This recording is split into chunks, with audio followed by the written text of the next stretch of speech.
Hey, welcome to Draft Academy. My name is Mike. In this course, I'm going to be teaching you guys everything you need to know to get started in the C programming language. C is an awesome programming language, and it's actually one of the oldest programming languages around. In fact, a lot of modern programming languages are based off of C. So it's a really good idea if you want to get into C, or even if you're trying to get into something like C++ to learn the basics. And in this course, we're going to cover everything you need to know. I'm going to talk to you guys about installing a text editor and using the C compiler. And we're going to write some basic code. I'll talk to you guys about, what is a program and how do programs work and how does C read the instructions that you give it. And we're going to get into some more advanced stuff. We're going to look at things like if statements and loops. We're going to create different variables. We're going to talk about the different types of data that you can use in C.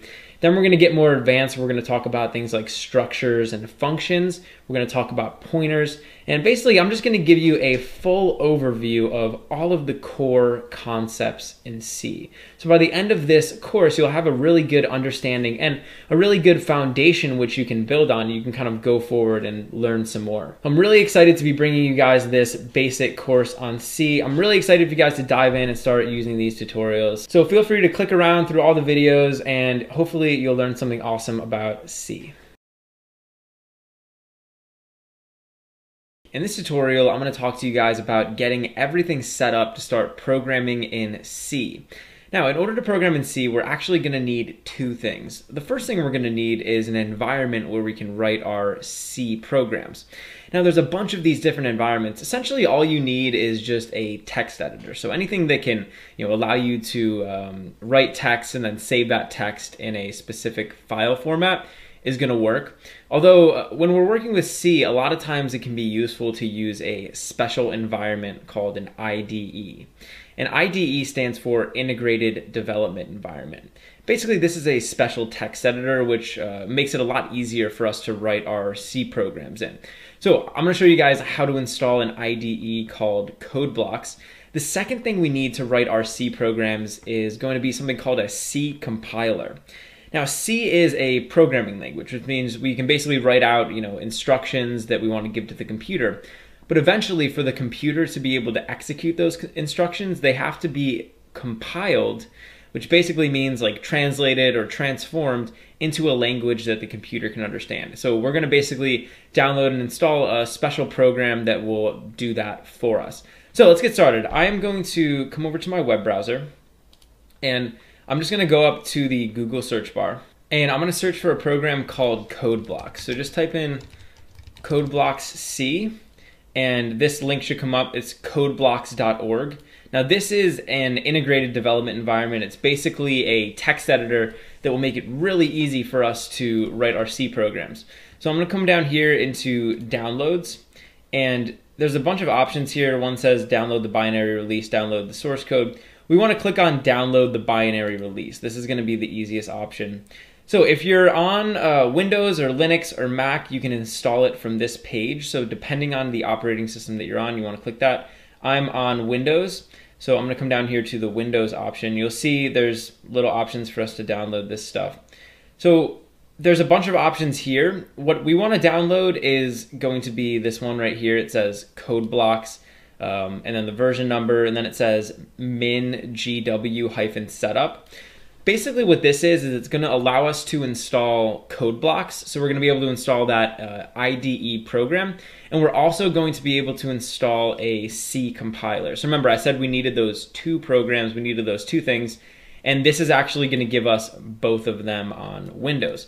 So I'm going to come over here and click on the link to download this from sourceforge.net, and you can see it's gone ahead and downloaded that. So now let's head over to our downloads folder, and I'm just going to double click on this setup program. So this should open up a window where we can set up the program, and let's just click through this. So I'm just going to click next. I'm going to agree to the license and basically just leave all the options as default, and you should be good to go. All right, when that's done installing, it's going to ask us to run CodeBlocks, so we can just go ahead and do that. And it's giving me this little window here. It says compilers auto detection.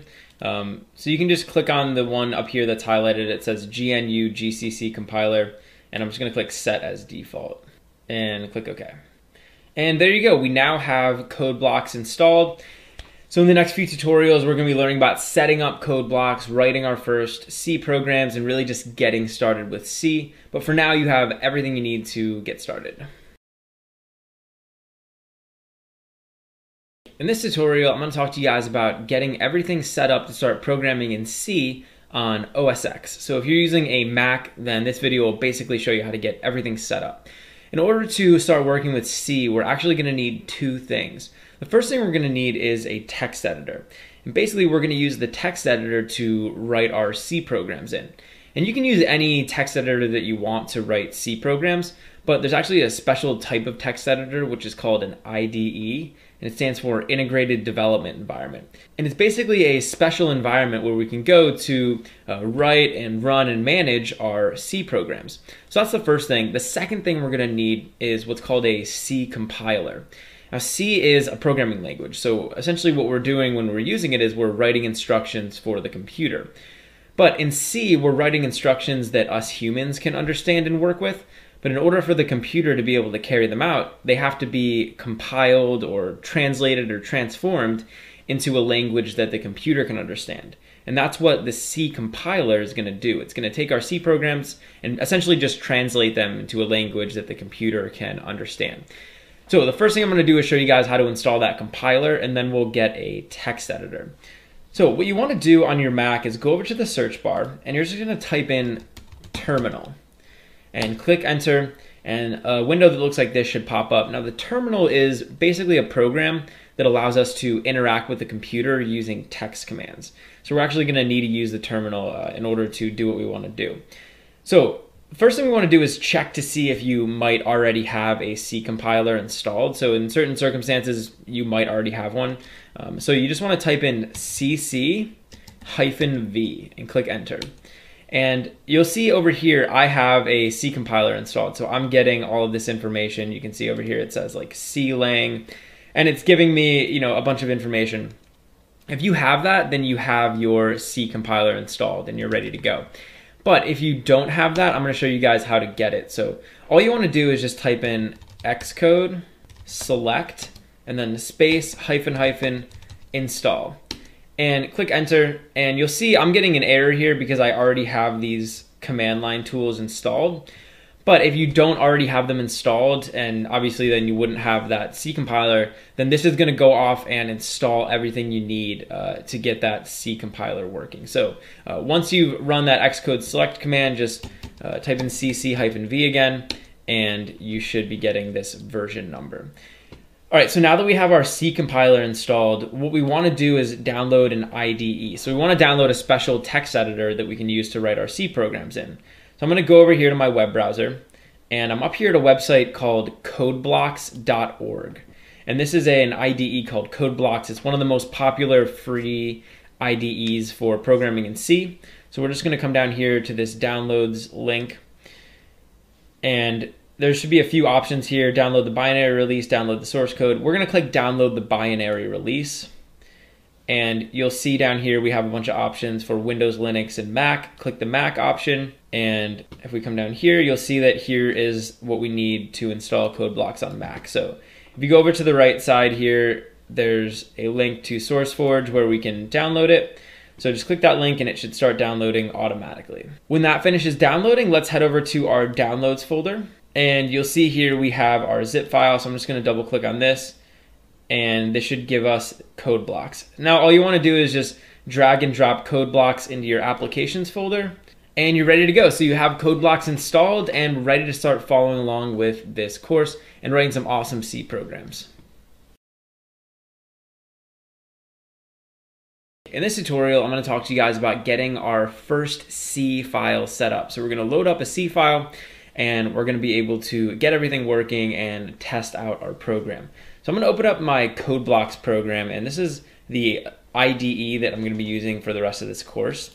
So I'm just going to double click on it and it should start opening. Once we have CodeBlocks open, you'll see over here there's a bunch of different options like create a new project, open an existing project. So we're actually going to want to create a new project. So whenever we're going to start writing some C files, we're going to want to create a new project in CodeBlocks.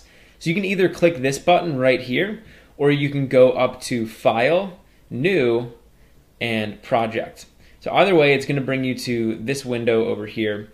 And there's going to be a bunch of options here. Basically just, these are different types of like C projects that we could create. What we're going to be doing is creating a console application. This is like just a basic C project that you could run on your computer. That's exactly what we need. So click on console application and then click go. And I'm just going to click through this wizard. And you'll see over here it says C++ or C. Now C and C++ are both different programming languages. For this course, we're going to be working with C, so just highlight C and click next. And we're going to give this a title. I'm just going to call mine draft.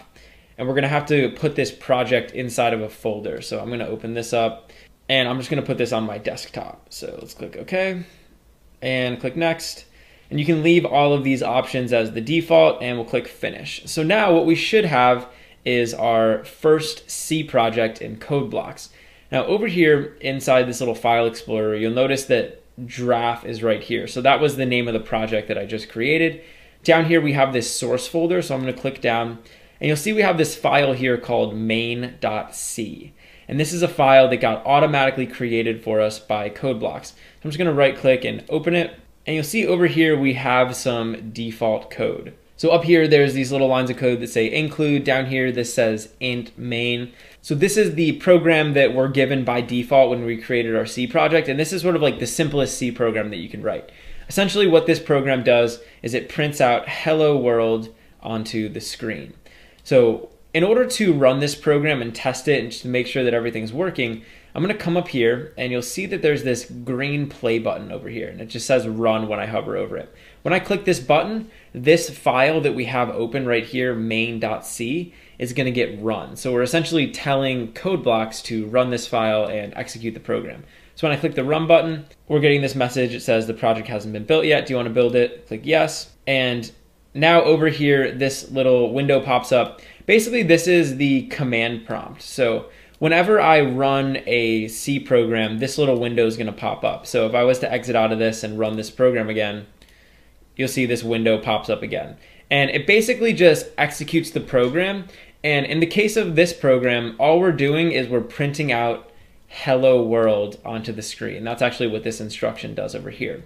When we open up this command prompt, it's essentially just executing the program and it's printing out whatever we told it to print out. So it's printing out hello world over here.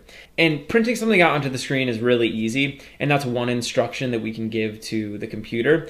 But as we go through this course, we're going to learn all sorts of instructions that we can use. But the purpose of this tutorial was just to get our C project set up and to test our main.c file. So as long as everything works here, and you're good to go, and now we can start really learning how to program in C. In this tutorial, I'm going to talk to you guys about the basics of writing a program in C. So if you've been following along with the course, up till this point, we've installed a text editor, we've installed a C compiler, and we set up our first C program and our first C project inside of CodeBlocks. So now, essentially what we have is this file over here. This is that main.c file. I just kind of want to point out a couple things that are in here. First up here, we have these little instructions, which are just called include. And I'm not going to get too much into what those do in this tutorial. Later on in the course, we're going to talk about what these are actually doing and the specifics of, how they're helping our program. But for now, just know that in order for us to use our program, we're going to need to have these guys up there. Next thing we have is this little block of code called main. And it just has this name main, and you can see there's an open and closed parentheses. And this is actually what's called a method. And don't worry too much about what methods are. We're gonna talk more about those in the future. But essentially a method is just like a container where we can put some of our code.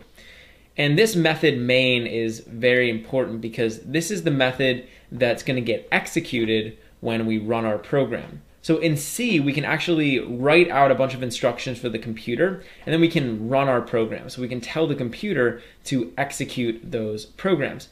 And whenever the computer executes our C program, it's going to look inside of this main method. In other words, it's going to look inside of all the code inside of these open and closed curly brackets, and it's going to execute that code. So I have this instruction here. It's called printf.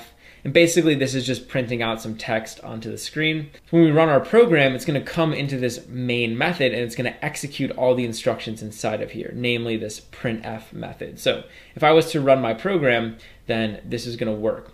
Now let's talk about actually running a program. Whenever we want to run a program that we write in C, we actually have to do two things. The first thing we have to do is what's called building a program or compiling a program. And basically what that does is it takes all of this C code and it translates it into a language that the computer is going to be able to understand and execute. So it's essentially taking this C program code, translating it into computer code, and then the computer can execute it and run our program. So the first thing we have to do is always build our C file. The second thing we have to do is run the file that gets built. So once we've built this program, we've compiled it down into code the computer can understand, we have to run it, basically tell the computer to execute that code. And in code blocks, it's actually really easy to do this. So we can come over here and this little gear icon will allow us to build our program. And then this play button will allow us to run our program. But a lot of times when you're programming, you're gonna want to build and run your code at the same time, right? You're just gonna wanna build it and run it just to see what happened, see how your program did. So we have this option over here called build and run. And this will both build your program and run it at the same time. So generally, as you're going through this course, you're going to want to be using this option, this build and run option. So when I click this, it'll essentially build my program, run it, and then it'll show up here on this little window. And this little window is basically a console window, you could call it. So a lot of people would refer to this as the console. And it'll just like output any information that we tell it to. So if we write a C program that doesn't output information, that doesn't print anything to the screen, then we wouldn't actually see this. But since we're using this printf command, that window is going to pop up. So let's talk about how these programs actually get executed. Essentially, when we write a program, we have a set of instructions. So when I'm writing a C program, I'm basically writing out a set of instructions. Imagine you were writing like a recipe or something, right? A recipe is essentially just a set of instructions that when executed correctly will result in, cooking or baking something delicious, right? And that's basically what these C programs are. It's a set of instructions that when executed correctly will result in the computer doing something for us. And one of the cool things about computers is that we can program them to do anything. And C is one of the best languages to do that with. So let's look at this instruction over here. It's called printf. And like I said, this prints something out onto the screen. But you'll notice over here at the end, we have this semicolon. And this semicolon is actually really important. So whenever we write an instruction in C, we always want to end it off with a semicolon. That tells C that we're done with that instruction and we want to move on to the next one. So I could actually copy this instruction and I could paste it down here. And now we're basically going to be executing this instruction twice. So if I was to run and build my program, you'll see that we're not only printing it out once, but we're also printing it out twice. So when we run our program, the program comes down into this main method and it looks at all the instructions inside of it. So it starts with this first instruction, it executes it, right? So it prints out hello world onto the screen, and then it also prints out a new line. So this \n is like a new line character, and that'll move the text onto a new line. When it's done with this instruction, it moves on to the next instruction, and it'll execute that instruction. So as we go forward and we learn how to write in C, we're gonna learn more and more complex instructions. And we'll be able to use all those instructions in conjunction with each other to specify some seriously complex programs. But for now, this is really the only instruction that we know, which is printf. So why don't we use this printf instruction in order to draw out a little shape onto the screen. So I'm gonna show you guys how we can draw out like a little triangle onto the screen. I'm gonna take this printf and I'm actually just gonna get rid of hello world. And I'm gonna copy this a couple times. So I'm just gonna copy it and we'll paste it down here, maybe 4 times. And what I can do is I can specify instructions to the computer that will tell it to draw out a particular shape. So down here I could make like a / and over here we'll make another one, and I'll make another one, and I'll make another one. And you can see here I've drawn like a little diagonal line with these /. Now I'm gonna draw vertical bars going all the way down. So I'm gonna put one here, I'm gonna put one here, I'll put one here, and finally, why don't we draw some underscores and then we'll put one. So I'm basically drawing out a little triangle shape. And these \ns are just printing out a new line. So anytime I print this, it's going to move it onto a new line. So it'll print this guy out now on the line down, the line below. So if I was to save my program and execute it, now the computer is going to go through, it's going to execute each one of these instructions in order, and we'll be able to print out the shape onto the screen. So let's do that. You'll see over here we get our shape. And one thing I really want to stress is that order matters. So if I took this instruction and I placed it up here as the first instruction, now this is going to get printed out first. So when I run my program, you'll see that we're printing out this kind of funky looking shape. And that's because we changed up the order of the instructions, so the computer changed the order in which it executed those instructions. And you'll notice here, again, we're using this semicolon after each line of code. So that's kind of the basics of writing a program. That's essentially all you need to know. When we're writing a program, we're specifying a list of instructions that we want the computer to carry out. And depending on which instructions we give the computer and which order we give them and how complex the instructions are, that'll determine what the program does. And as we go through this course, we're going to learn more and more complex instructions. We're also going to learn how we can take simple instructions like printf and do different things with them to make our programs a lot more powerful. In this tutorial, I want to talk to you guys about variables in C. Now, when we're using C programming language, a lot of times we're going to be dealing with data. So there's going to be different data values or different information that we're going to want to keep track of and use inside of our programs. And sometimes it can be difficult to maintain and keep track of all that data. And that's where variables come in. A variable is essentially a container where we can store different pieces of information. So different data values, we can store things like numbers or text or characters. And these variables make it a lot easier for us to keep track of and manage all the data in our program. So I'm going to show you guys basically how variables can be useful and how we can use them in our C programs. So down here I have a very basic program. I'm basically just printing out a little story. It says, there once was a man named George. He was 70 years old. He really liked the name George, but did not like being 70. So this is a simple program. We're just printing out a bunch of different lines of text. And then when I run this program, you'll see we print out the actual story. So over here, we have our story. And this is great. But let's say that I'm reading through my story, I'm reading through my program, and I'm thinking to myself, I think I want to change the character's name. So instead of calling the character George, why don't we call him like John? In order to make that change, I'm going to have to look through my entire program and find every place where we mention the character's name. So right here is one, change it to John. I'm going to have to keep looking, and here's another one, so we'll change this to John, right? So I had to manually go through and change every instance of the character's name to John. And let's say that, okay, that sounds pretty good, but maybe I'm thinking I want to make the character a little bit younger. So instead of 70, why don't we make him 35? So now again, I'm going to have to look through my entire program, find every place where we mention the character's age, and change it to 35. So there and there. There you go. I changed the program, I updated it, I modified it. Now if I was to run this program, then all that information will be updated and we'll have our new story. Here's the problem though. I'm dealing with a very short story. I mean, this is 4 lines. We only mentioned the character's age and name twice. But imagine if I was writing out a huge C program that had hundreds of lines in this story. So this story had hundreds of lines, and maybe we mentioned the character's name hundreds of times. We mentioned their age hundreds of times. Well, if I wanted to change the character's age or name, I would have to go through and manually change it in every single location. That would take forever, and it would be a huge drag. Basically, that's not a good way for us to manage and maintain the data in our programs. Right? We basically have 2 pieces of data that we're working with consistently in this program, the character's age and the character's name. What I want to show you guys now is how we can use variables to better keep track of and manage these pieces of information. So remember, a variable is basically just a container where we can store some data. So I want to create 2 variables which will store the character's name and the character's age. And I'll show you guys how this can make our program a lot easier to manage. Up here above these print statements, I'm just going to make a new line, and I'm going to come over here and I want to create a variable.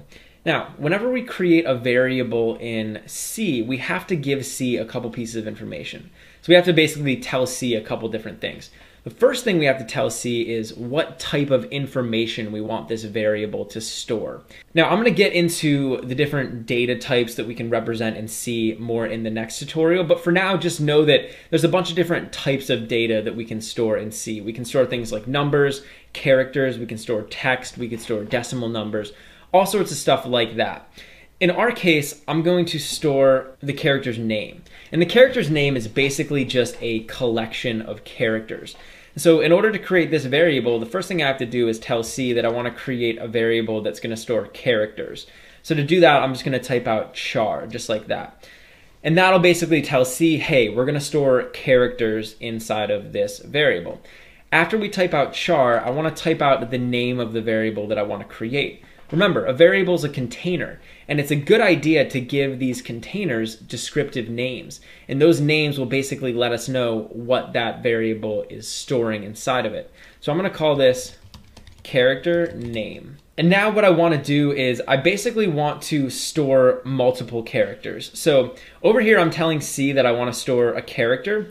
But in C, we can also store, instead of just storing like one single character, we can store a bunch of characters. And that would be kind of like, you know, a name. So there's like 4 characters in here. In order to store a bunch of characters inside of this variable, after we type the variable's name, we're going to have to make an open and closed square bracket. And that's going to tell C that we want to store a bunch of characters inside this variable. So I'm going to type char character name, open and close square brackets. I'm going to set this equal to something. So I'm essentially assigning a value to this variable.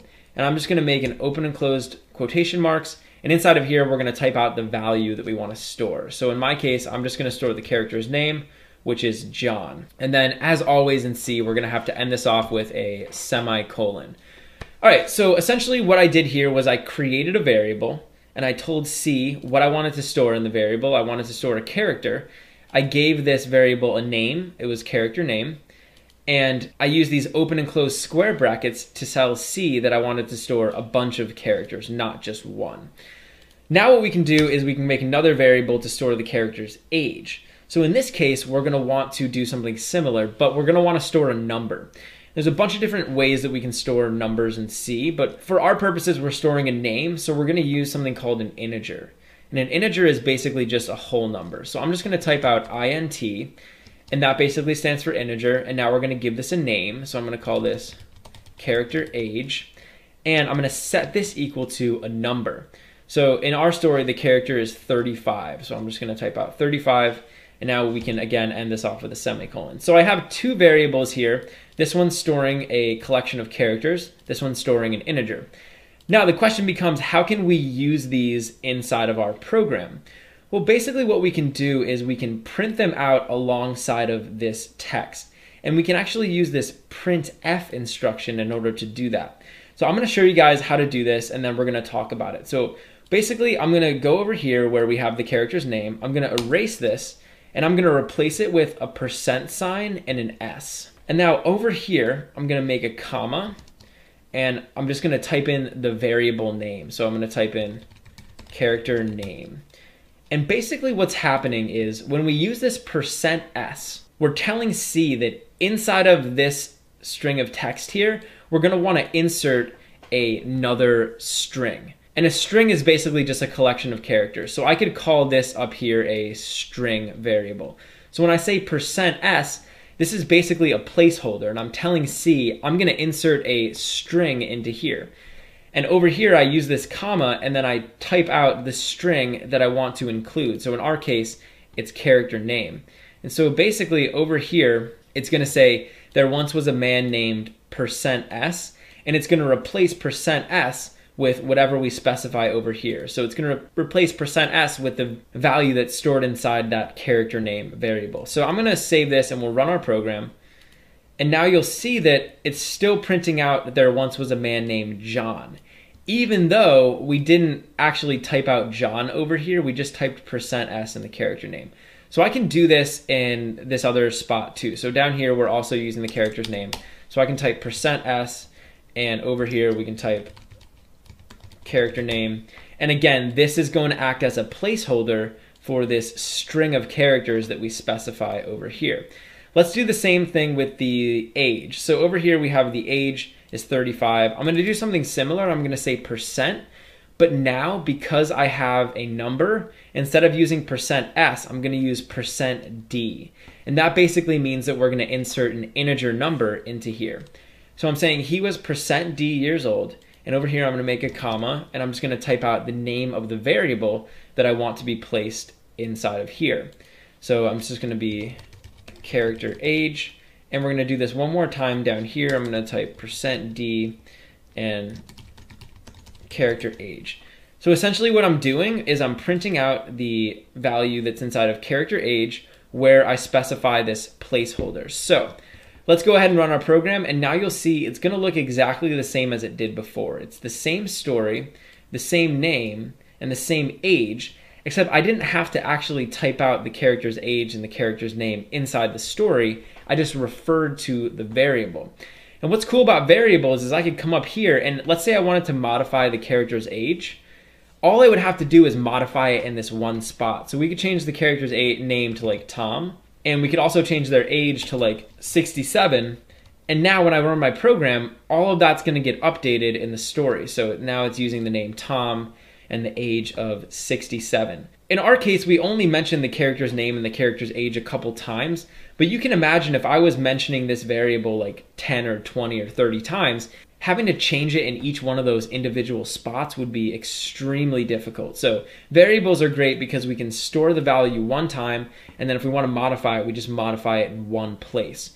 So another cool thing that we can do with these variables is we can actually modify them. So let's say that halfway through the story, I wanted to change the character's age. I could actually come down here, I can make a new line, and right above these print statements, I could give this variable a new value. So I could say character age, and I can just set it equal to something else. So we could set it equal to like 30. And again, we want to include that semicolon. So now halfway through the story, the character's age is actually going to change. So you'll see it says there once was a man named Tom, he was 67, and then down here the age is being 30. So we actually modified the value that was stored inside of the variable halfway through printing out our story. And that's really why variables are useful. So that's kind of a basic overview and introduction into what variables are, why they're useful, how we can use them. And over here, again, we're storing a collection of characters, which is called a string, and we're also storing this integer. But there's some other data types that we can also represent. So in addition to representing like a string or a number, we can do some other stuff as well. And I'm going to talk about that in the next video. But for now, this has just been a basic overview and introduction into variables in C. In this tutorial, I want to talk to you guys about data types in C. Now in the C programming language, we're going to be dealing with a lot of data. So generally when you're writing programs, you're going to be dealing with all sorts of information. And in this tutorial, I just want to talk to you guys about what types of information we can represent and use inside of our C program. And these are called data types, right? So what are the different types of data that we can work with in our program? So I'm going to show you guys all those different data types right now. So a lot of times in C, when we're working with data, we're going to be storing that data inside of variables. So I'm just going to show you guys a bunch of different variables that we can create and all the different types of data that we can store inside of those variables. So remember, whenever we create a variable in C, we have to tell C a couple pieces of information. And the first piece of information we need to tell C is what type of data that we want to store inside of that container, inside of that variable. So let's talk about the different types of data. One of the most basic types of data, and probably one of the types of data you're going to be using the most, is going to be numbers. There's actually two very important types of numbers that we can represent in C. So the first type is called an integer, and an integer is basically a whole number, so it's a counting number, right? If I was counting on my fingers 1, 2, 3, 4, 5, I'm just counting out whole numbers, and I'm not saying like 1, 1.5, 2, 2.3, like I'm counting in whole numbers, and that's what an integer is. So to create an integer, we could just say int, and we'll give this a name, so we could say like age, and we could set age equal to like 40 or something. Now, whenever we want to use an integer in C, we always just want to type out the number. So you'll notice I'm not putting quotation marks or parentheses or anything around this. I'm just typing out the number like that. And now we actually have our variable age. Another type of number we can create is a decimal number. So this would be a number unlike an integer. So it would be like 2.5 or 8.67 or 7.538, right? It's a number that has a decimal point associated to it. So there's actually two types of decimal numbers in C. There's something called a double and there's something called a float. And I'm not going to get too much into the difference between the two of them, but as a beginner to C, for the most part, you're just going to want to use a double. So I'm just going to type out double, and this could be like someone's GPA, for example, it might be like a 3.7 or whatever. So, you can use the double to represent decimal numbers. It's also important to note that I could also represent like the number 3. So I could just say like 3.0, and that's going to be a decimal. Or I could say 40.0. So the difference between 40 and 40.0 is that 40.0 is a double, it's a decimal number, and 40 without the decimal point is an integer. So that's something just to keep in mind, so you can make this like 3.6. So those are the two basic types of numbers, integers and doubles, and those are going to come in handy all the time. Now, the next type of data that we're going to want to store is going to be characters. So in C, we can store single characters inside of a variable. So I could just say char, and that stands for character, and we could give this a value. So maybe it'd be like someone's grade. And when we create a character in C, we're basically going to specify the character that we want to store inside of single quotation marks. So inside of these single quotation marks, I could put a letter. I could put like A or lowercase a. We could put H, C, D, F. Basically, you can put any character that you want to store. So if I put an A here, now this character variable grade is going to store the single character A inside of it. And it's important to note that you can only store one character. So I couldn't put like a whole bunch of characters over here. That's actually going to throw an error. All we can do is store one single character. But these three are the basic data types in C. So these are the basic types of information that we can deal with in our C programs. And just using these three data types, we can represent all sorts of information. I also want to talk to you guys about one sort of extra data type, and it's not technically a data type in C. It's technically like a modification of the character data type. So you'll notice when we create a character, we can only store one letter, one single character inside of it. But a lot of times we're going to want to represent more than one character. So we're going to want to represent like a string of characters. And generally this is called a string. So it's a collection of characters that are grouped together. And we can use this char data type in order to create a string. So I can basically say char, I can type out the name of the string that I want to create. So I could say like phrase. And then after this, I can make an open and closed square brackets. And this is basically going to tell C that we want to string a bunch of characters together. And what we're actually doing is creating something called an array. And I'm going to get into arrays later in the course. But just for now, know that we can create a string of characters by using char, specifying the name, these open and closed square brackets. And then we can create this using two open and closed quotation marks. So instead of these single quotes up here, we're just going to use double quotes, and I could type in like a phrase. So I could type in whatever string of text I want here, and this will get stored inside of this variable, which like I said is technically called an array. Now it's important to note that doing something like this, or creating this like string of characters, is a little bit different from these guys up here. So like these variables up here, we could modify them, we could give them new values, but you can't do stuff like that with this. So just know that this is like a special type of data, and it's going to act a little bit differently than these ones up here. But that's sort of the basics of working with data, and those are all the basic data types that we're going to be using in our C programs. In this tutorial, I want to talk to you guys some more about the printf function. So if you've been following along with this tutorial, we've been using an instruction in our C programs called printf. And printf basically allows us to print different things out onto the screen. In this tutorial, we're going to talk more about what printf does. We're going to look at how we can use it to print out things like variables, and also things like different data like numbers and strings and all that stuff. So in order to use printf, we just type out printf, and we're going to make an open and closed parentheses and a semicolon. Now printf is what's called a function, and basically what that means is it performs a specific task or a specific function. In our case, printf just prints something out onto the screen, right? The task that it's doing is printing something out. And it basically works how you'd expect it to work. So if I came in here, I could print out a specific piece of information. And generally when we're using printf, we're going to be printing out text. So I can make an open and closed quotation marks, and I could print out like hello world in here. And now this will print out onto the screen, hello. And inside of printf, I can use all sorts of special characters. So if I wanted to create a new line, for example, I can make a \n, and down here I could type world. And now this will print out a new line. So you'll see hello world on different lines. We can also use these special characters. So for example, I could print out like a quotation mark. So if I just printed a normal quotation mark right here, you'll notice that it's messing this up. So it's sort of like counting this as the entire string.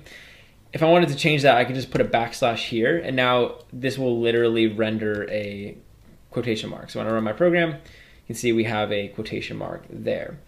And so that's kind of like the basic usage, right? You can specify some text that you want to print out onto the screen, and it'll do it. But this printf function is actually extremely powerful, and we can use it to print out different pieces of information. So in addition to just printing out plain text inside of these quotation marks, I could also print out other types of information. For example, I could print out a number. And if I wanted to print out a number, I would have to use something called a format specifier. A format specifier basically tells this printf function that we want to print out a type of data that's not just plain text like this. So if I said %, and then I said D, this would actually allow me to print out a number. So generally when we use these format specifiers, you use this %, and that tells C that you're going to want to print out something special. And then after that, we would type in a specific letter, and that'll tell C what exactly we want to print out. So if I said %D, this means that we want to print out an integer. So all I have to do now is I can make a comma, and over here, I can specify the integer that I want to print out. So I could say like 500. And now this is going to print out 500 to the screen. So you can see over here, we're getting 500. And this is cool because we can interweave these different types of data with text. So I could say like my favorite number is %D, and this acts as a placeholder for this number over here. So when I run my program, now it says my favorite number is 500, and that's really cool. We can also use multiple format specifiers. So in addition to just using this %D, I could also specify another one. So over here, I could say %S, and you'll notice that this is structured similarly to %D. %S is basically going to allow us to include some text. So I can include some more text just like this. So if I said %S, I can make another comma here, and I could say number. And now this is going to print out my favorite %S, so it's going to look for this string of text over here. It's going to insert that in, and it's going to say 500. So now when we run this, it'll say my favorite number is 500. And you'll notice here that I'm using multiple commas. So I'm saying like %S, %D, and over here I have a comma, and I'm specifying the string that I want to print, so the string of characters, and then the integer.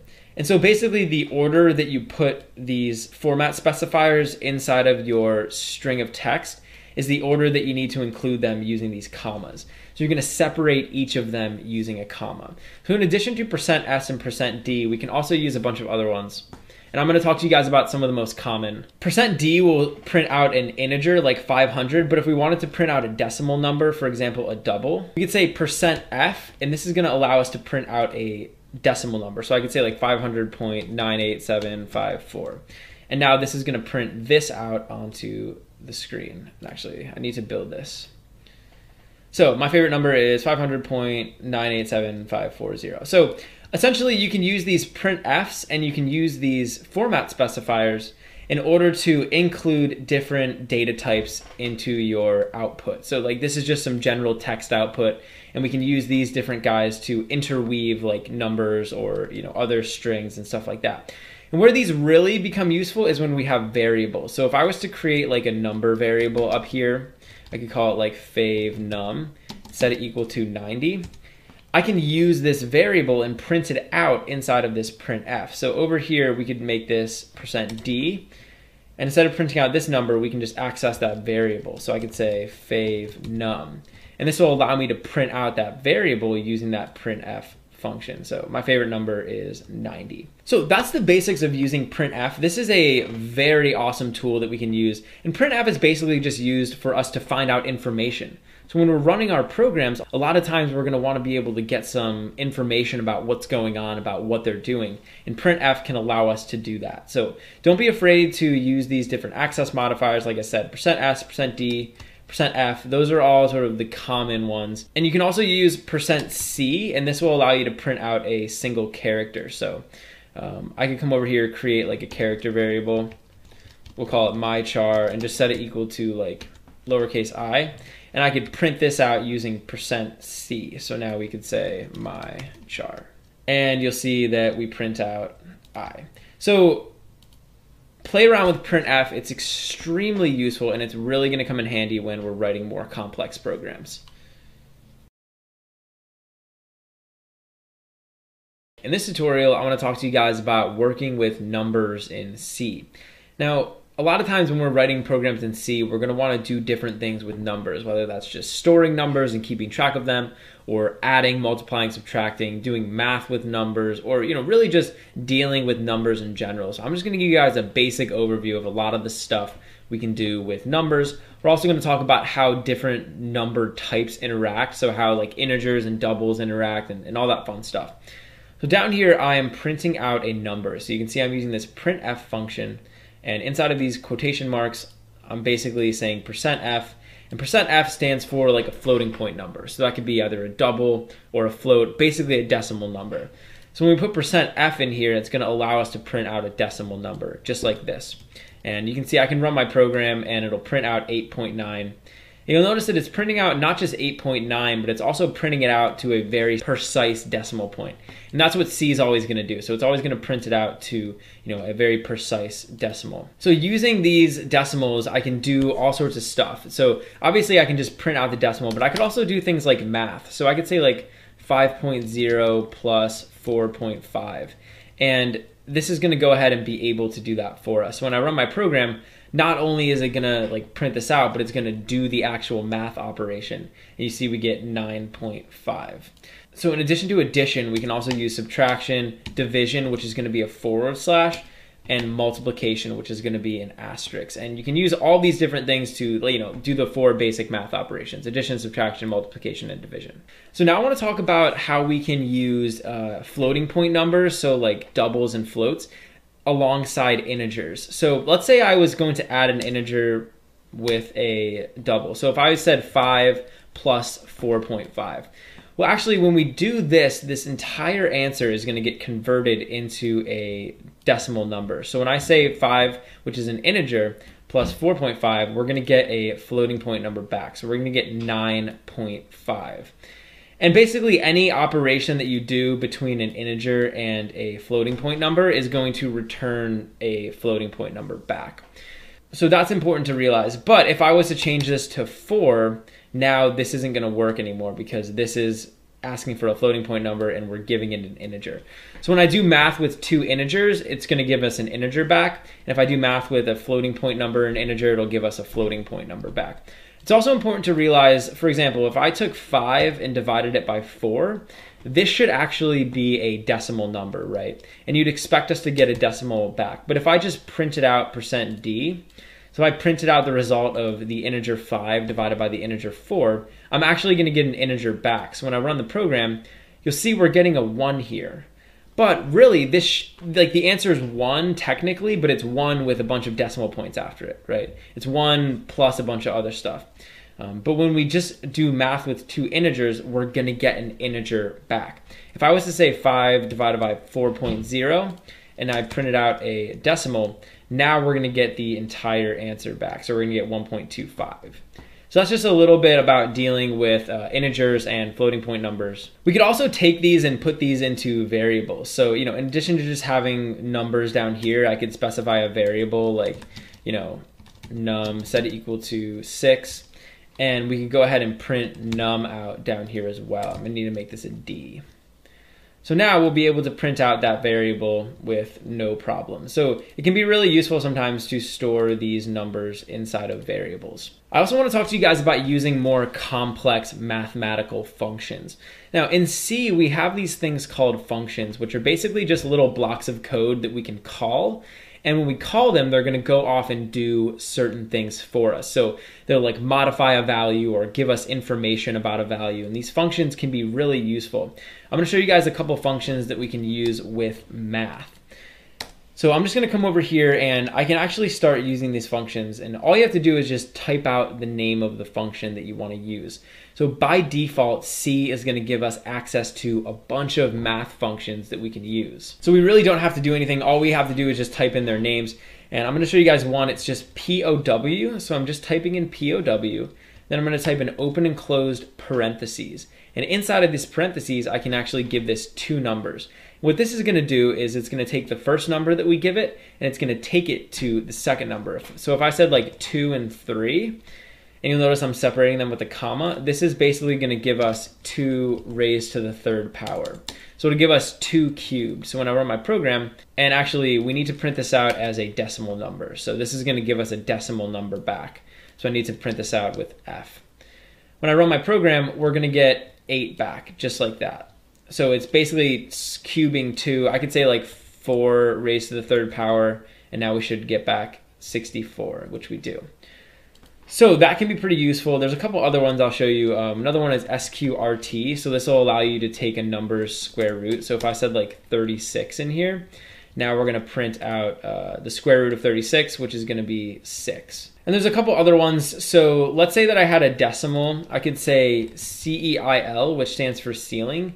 So if I had like 36.7 or 36.356, this is going to give us the next highest number. So it'll basically round this number up.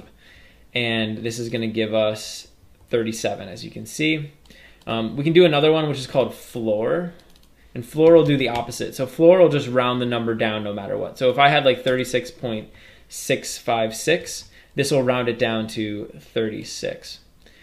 So there's all sorts of little, things we can do, little functions that we can call and get information about numbers. And like I said, these functions will either like modify a number, so it would like give us the floor or the ceiling, or sometimes they'll like give us information about numbers. So that's sort of the basics of working with numbers. You can do all sorts of math with numbers. You can add and subtract, multiply, and you can even multiply, add, subtract integer numbers and floating point numbers. So play around with all these different things with numbers. And if you want to find some more of these little math functions, all you have to do is just go online and Google search for C math functions. There's like dozens of these little functions that you can use. But I think these are some of the most widely used. In this tutorial, I want to talk to you guys about using comments in C.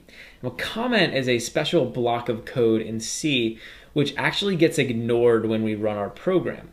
So if you want to write a comment, you can use a special starting and ending tag, and any of the text, any of the code, anything that you put inside of that tag isn't going to get executed or really looked at by C. So we can use comments to do all sorts of things. You can leave little notes or little comments inside of your program. You can use comments to temporarily disable certain lines of code. They can be really useful.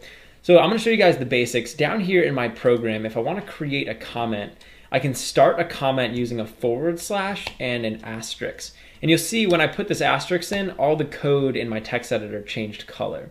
And basically what this means is anything that comes after this / and asterisk is going to be considered a comment.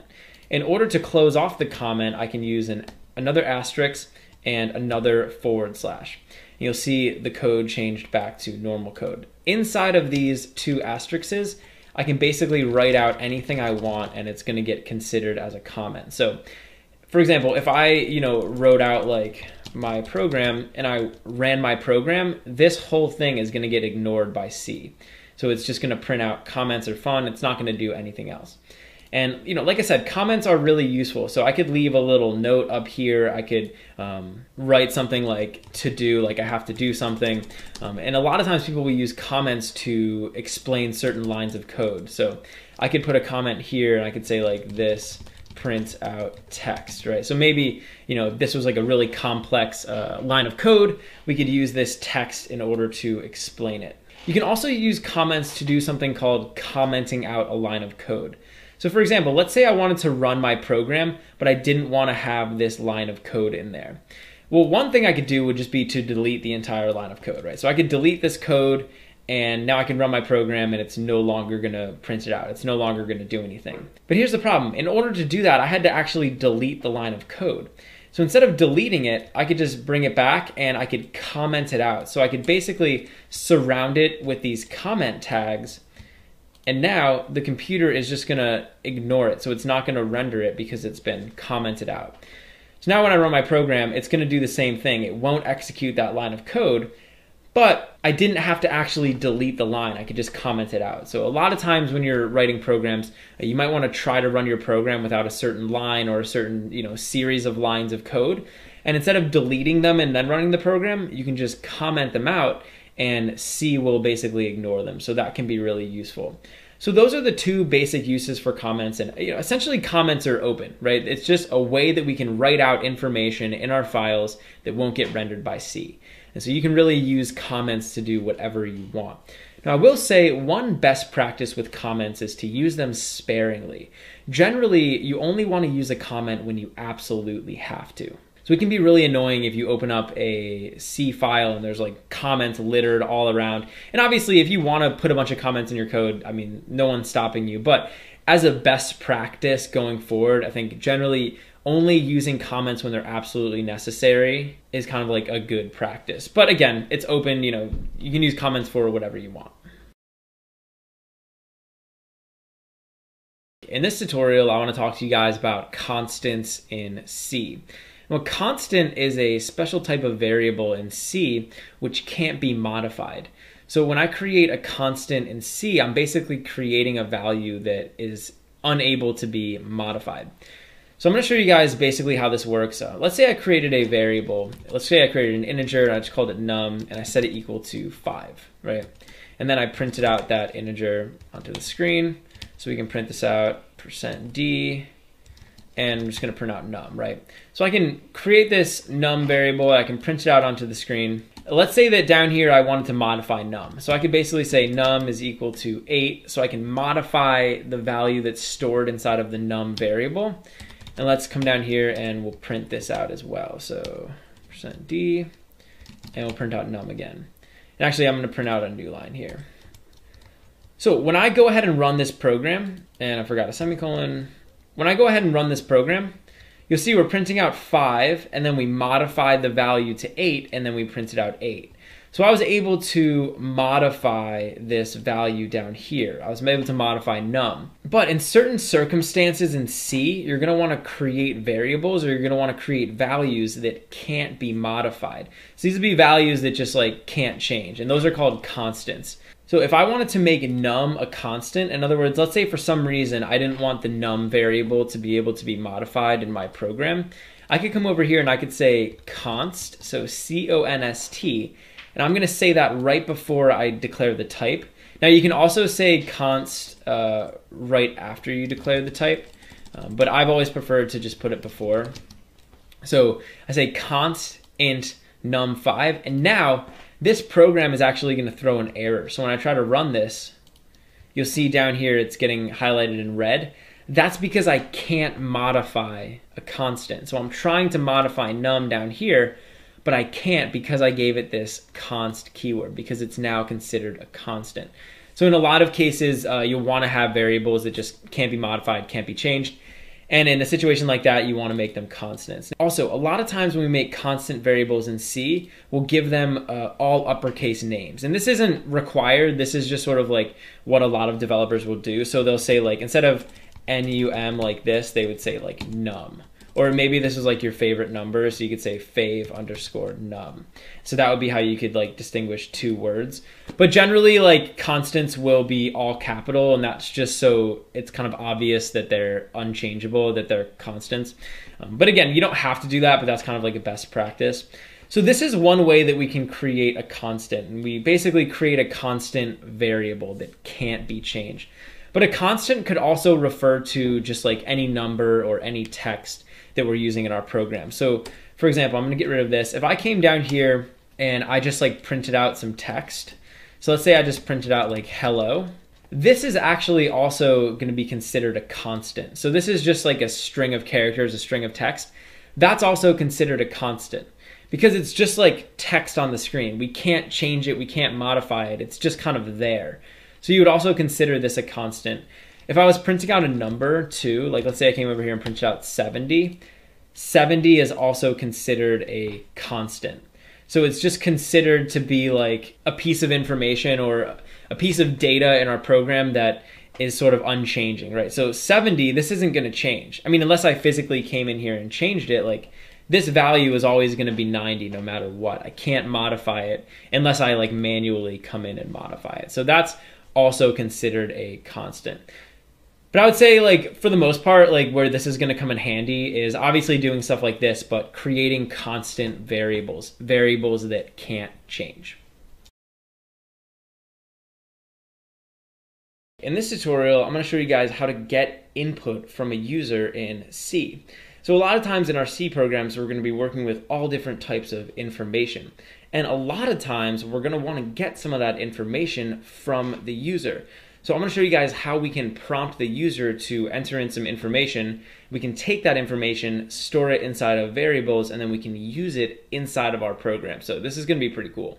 So down here, I will basically write out the code for this. And the first thing we wanna do whenever we're getting input from the user is we wanna prompt them. So I wanna prompt the user, as far as what they should enter in. So I'm just gonna say printf, and over here, I'm just gonna print out a prompt. So why don't we ask the user to enter in their age. So I'll show you guys how we can get a number from the user. So I'm just gonna say enter your age.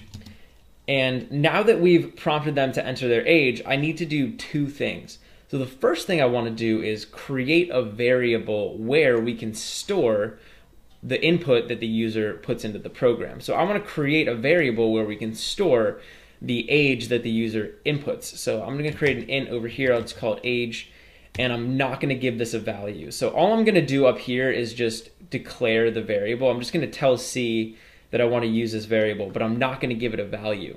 In other words, I'm gonna allow the user who's inputting the age to give this a value. So down here, I wanna be able to get input from the user. So I can use another function which is called scanf. And scanf is basically going to allow the user to enter in some information into our program. And this works similar to printf. It's kind of doing the opposite of printf, right? Printf is printing something out onto the screen. Scanf is allowing the user to input something into the program. And I'm gonna make an open and close quotation marks. And in here, I basically wanna tell C what type of information I'm asking the user to enter in. So in our case, we're asking for an integer, right? Age is gonna be an integer, it's a whole number. So I'm gonna accept as an input an integer. And over here, we want to tell C where we want to put that integer. So I'm basically going to tell C what variable I want to store this in. So I'm going to store this inside of my age variable. And I can essentially just type out the name of the variable here. But in order to get input from the user, I'm actually going to have to type an ampersand in front of this. So instead of just typing out age, I'm going to have to type ampersand age. And when I say ampersand age, this is what's called a pointer.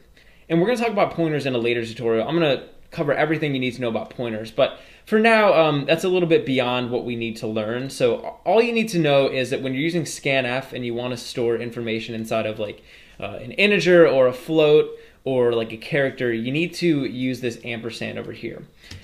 So down here, now that we've scanned for the user's age, I'm just gonna go ahead and print it out. So we'll just print out like you are, and I'll say %d years old. And over here, I'm just gonna print out that age variable. So essentially what I'm doing is I'm prompting the user to enter their age. I'm storing whatever age they enter inside of this age variable, and then I'm printing it out to them. So let's go ahead and run this program and we'll see how we did. So I'm gonna run the program and it says enter your age. So let's say someone is 50. When I click enter, it's gonna take that value, it's gonna take that integer that we entered, 50, store it inside of that age variable and print it out. You'll see over here it says you are 50 years old. So that's how we can get an integer from the user. We can also get like a double from the user. So for example, I could say enter your GPA. And so now instead of asking for an integer, we're going to be asking for a double. So I could come up here and say like double, and we could call this GPA. And now I can do the same thing. But instead of saying D, I want to say LF. And LF is basically going to tell this scanf function that we're looking for a double. And then obviously instead of age, we're just going to put GPA inside of here. And so now we can just say like your GPA is, and then we can put %F because we're going to be printing out a double, and I'll just say GPA. So you'll notice here in printf, when we want to use a double, we're using %F to print it out. But when we're using scanf, we're going to use %LF. So that's just like a little difference. And now let's go ahead and run this program, and we should be able to get a GPA. So let's say someone's GPA is like 3.1. Now it says your GPA is 3.1. So that's how we can get a double. I also want to show you guys how we can get a character. So why don't we create a character up here, and we'll just call it grade. And we'll say enter your grade. And now when we want to get a character, we can just say %C. And again, I can just come down here and say ampersand grade. And then down here, we can just say your grade is %C, and we'll go ahead and print out the grade. So now we should be able to get a character from the user. So enter the grade. Let's say I got an A, and it says your grade is A. So we can use this scanf to get specific types of input from the user, and we can store those specific types of input inside of variables. Now I also want to show you guys one more thing we can do, which is we can actually get a string from the user. So in addition to getting numbers and a character, we could also get like a string of characters from the user. And this is going to be a little bit different from doing like numbers and characters. So I want to kind of show you guys how we can do this really quick. So over here, let's create a variable. We'll just call it, let's just call it name. So we'll be storing someone's name. And whenever we're creating a string of characters, we always need these open and close square brackets. And inside of here, I'm actually going to specify how many characters I want to be able to store inside this string of characters. So I'm just going to put 20. And in the past in this course, when we've been creating strings, we haven't put a number in there. We've just kind of said like whatever. Right, we've basically just given this a value straight away. But in this particular situation, we're not going to be giving this variable a value right away. In other words, like I don't know what the user's name is going to be. Like I don't know that right up front. They're going to tell us what that is. And so if I'm not going to give this a value right away, I do actually need to tell C how big I want this variable to be. In other words, I need to tell C how many characters I want this variable to be able to store. And that way C can go ahead and allocate enough memory for this variable. So I'm just going to put 20, and 20 basically means this will be able to store 20 characters. And I think that's enough for a name. So down here, we'll just say enter your name. And I can use scanf in order to get input in the form of a string, but instead of saying %C, I'm just going to say %S. And over here, instead of saying ampersand grade, I'm just going to type out the name of the string of characters. So I don't actually need this ampersand here. I can just specify the name of the string. So down here it says printf your grade is, and actually let's just say your name is, and we'll just say %S. And then over here we can print out the name. So this should work just like it did in the other cases. So let's go ahead and run this, and it says enter your name. So my name is Mike. And you'll see it says your name is Mike. So that works out really well. But there is one problem when we're using scanf in order to get a string from the user. So for example, if I came in here and I said enter your name, and I said my name was John Smith, when I click enter, you'll notice that it's only saying your name is John. It's not including Smith over here. And here's the problem. This is because whenever I use this scanf function and I use it with a string, it's only going to grab the characters up to the first space. So once it sees this space, it's going to be like, okay, we're done getting characters, right? So that's kind of a problem. And that's just kind of how scanf works. It's not really, scanf's fault. There is a way that we can modify scanf in order to be able to get input with spaces. But there's another function which I want to show you guys, which we can use to get a line of text from the user, and it's called fgets. And fgets is another function. It's similar to scanf, but fgets is basically going to be more general. So fgets is essentially just going to grab like a whole line of text. It's not going to be able to grab it and store it inside of like an integer or a variable or a character. It's just going to be able to store it inside of like a string of characters. So when we're using fgets, the first argument we want to give it is the name of the variable where we want to store the line of text. So in our case, it's just going to be this name variable. The next thing we want to do is specify how many characters we want to be able to input from the user. So this will essentially limit the amount of characters that the user can input. And this is always a good idea when we're trying to get a string from the user, because one common problem is that the user could try to enter in like 1,000,000 characters and they would overflow the buffer. In other words, like C wouldn't be able to handle accepting that many characters and the program might break. So over here with fgets, we can specify how many characters we want to be able to accept. So I'm just going to say 20 because that's how many characters we can store inside of this variable. And over here, I'm just going to say stdin. And this stands for standard input. Essentially what we're doing over here is we're telling fgets where we want to get the information from. And standard input is essentially just like that little console that we've been using. So now I'm using fgets, and this is going to do exactly what scanf did. So we'll be able to store the input inside of this name variable, but now we'll be able to store multiple words instead of just one single word. So let's run this program, and it says enter your name. So now if we entered in John Smith, you'll see it's able to enter in John Smith. Now, the one downside with just using this fgets is you'll notice that it printed out this new line over here. So let me actually demonstrate this a little bit. So if I was to print out like, just some random text over here, whenever I get input using scanf, so if I entered in John Smith, when I click the enter key, so when I'm entering this by clicking the enter key, that's actually going to represent a new line character, and that's going to get stored inside of the string. So when I click enter, you'll notice it says your name is John Smith, and then it prints out a new line character and it prints out this text. And so that's just something that you need to be aware of when you're using this fgets function. But for the most part, I would say if you're getting input from a user in the form of a string, you can use fgets. You could also use scanf, and you could use multiple %s's, and I'm actually going to show you guys how we could do something like that in a future tutorial.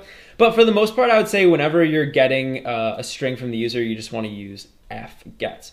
So that's the basics of getting input from the user. Like I said, there's a couple other things that we can do, and I'm going to talk about at least one other way that we can get strings from the user in a future tutorial, but this is kind of the basics, and you can kind of play around with doing this stuff in your programs.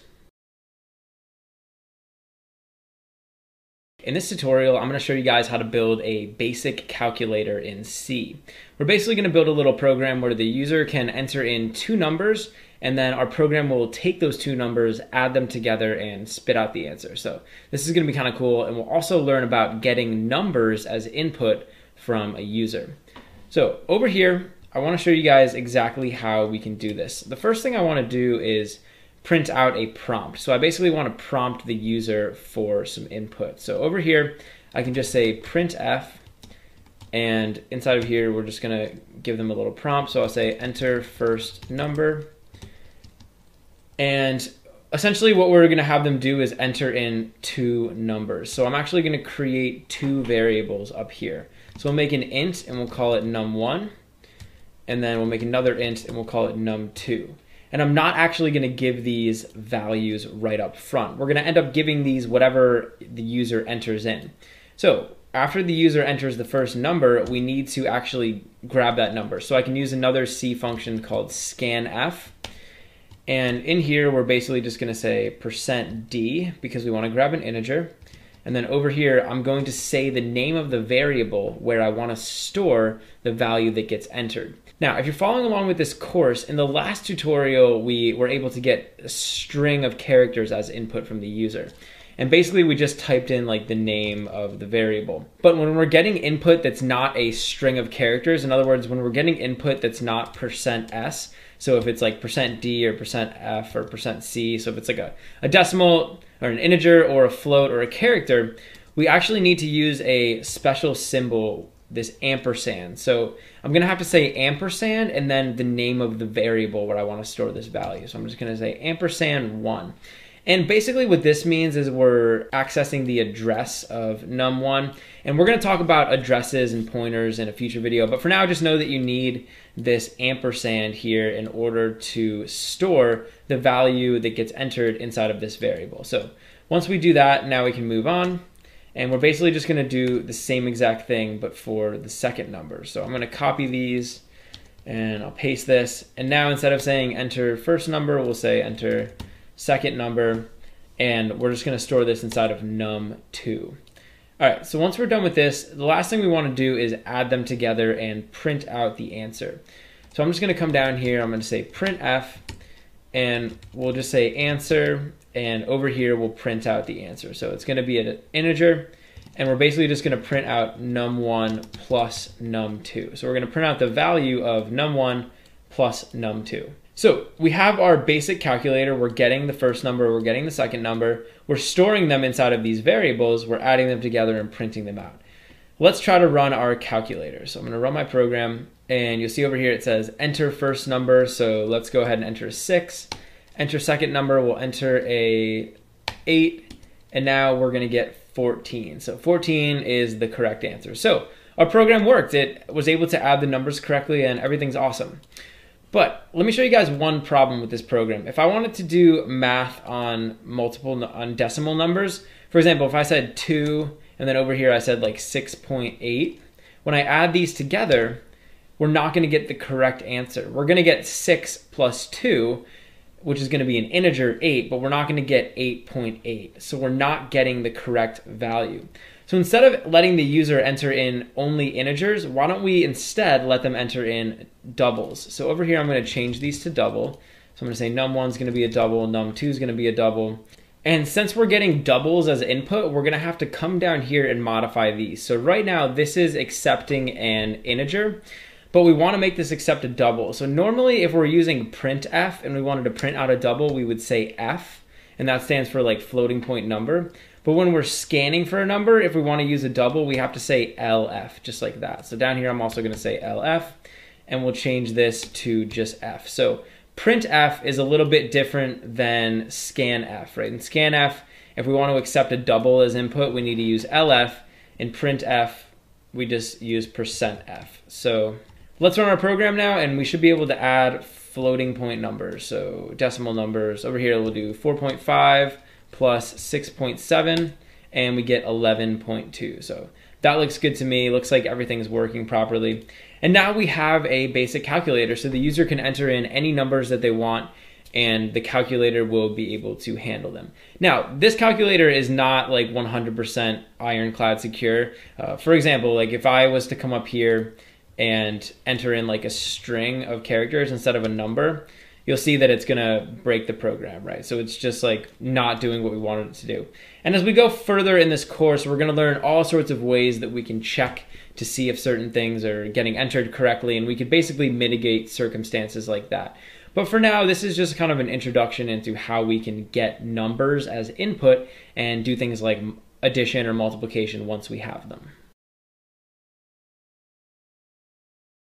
In this tutorial, I'm going to talk to you guys about building a little game in C. More specifically, we're going to be building a Mad Libs game. Now, if you've ever played the game Mad Libs, it's basically a game where you write down a bunch of random words. So it could be like, nouns or verbs or someone's name or, a verb ending in ing, something like that.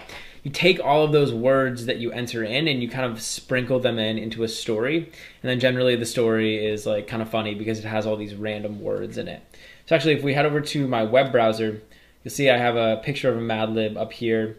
And basically, you would just add in a bunch of random words into the story, and then you'd read the story back, and it could be kind of funny.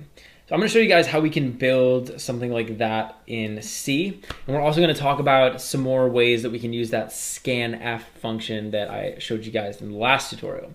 So over here, we have a little story that I've printed out. It just says, "Roses are red, violets are blue, I love you." Kind of like a classic poem. But I think this poem would be a lot funnier if we turned it into a Mad Libs. So that's exactly what we're going to do. I'm going to replace roses are red. I'm going to replace red with a random color. So we're just going to have the user enter in a color. I'll replace violets with a plural noun. So we're going to have them enter in a plural noun. And I'm going to have, instead of saying I love you, we're going to say I love and then a specific celebrity. So I'll just type in celebrity right there.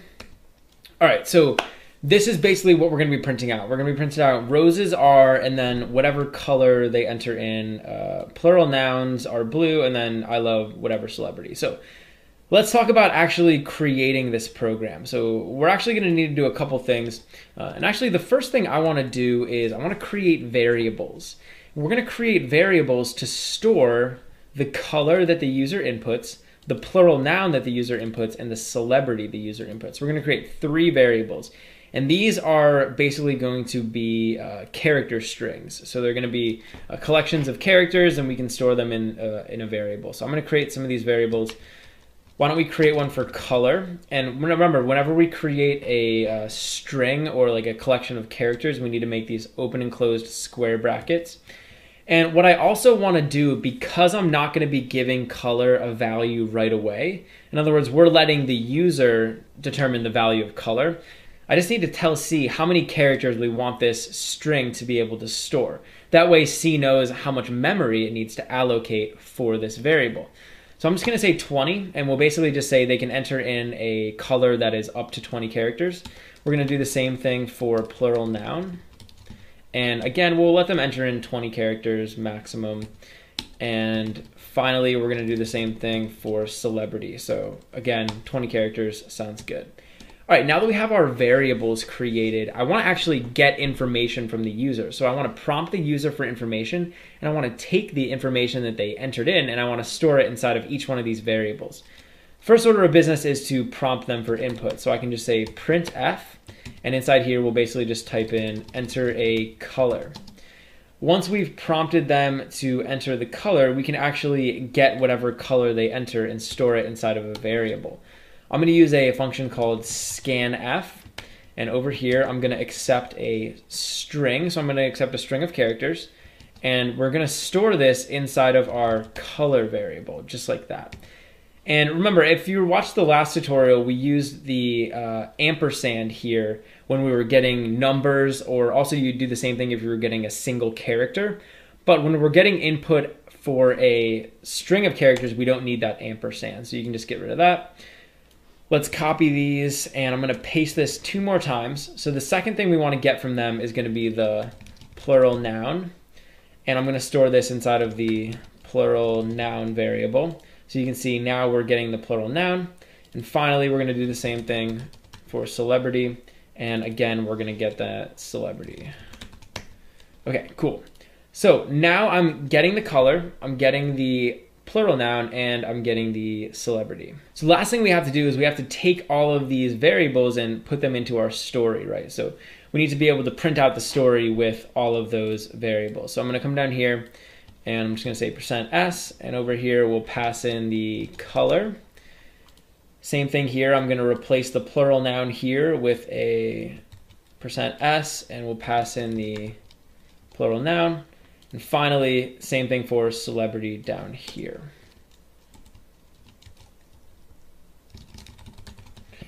All right, so everything seems to be wired up, and you'll notice that I have new lines here so that this story prints out on new lines. Let's go ahead and run this program, and we'll see how we did. So over here, it's prompting us for a color. Why don't we enter in magenta? Enter a plural noun. Let's do microwaves. And enter a celebrity. Why don't we just say Prince? So when I click enter, it's going to say roses are magenta, microwaves are blue, I love Prince. So we were able to prompt the user to enter in all of that input. We took everything that they input, we stored it in variables, and we printed all those variables out inside of our story, and we have our Mad Lib. The program seems to be working really well. I do want to show you guys one way that this program could mess up. So let's go ahead and run this again. So let's enter in a different color. I'm going to enter in like blue, enter in a plural noun. So why don't we enter in phones?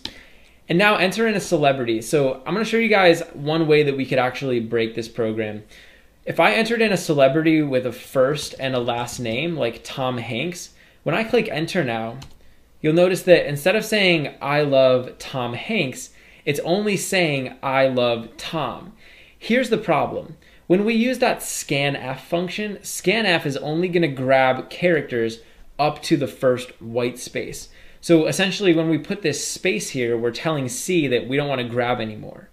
But in reality, we want to be able to grab the actor's full name. We want to be able to grab the celebrity's first and last name if need be. So this is a situation in C where we would have to modify our little program. So what I could do is, instead of just getting one variable like the celebrity, I could actually get two. So I could say over here like celebrity F, and that'll stand for celebrity first name. And then down here we can make another variable called celebrity L. That'll stand for last name. So now when we scan, instead of just scanning for one string of characters, I can scan for two strings of characters.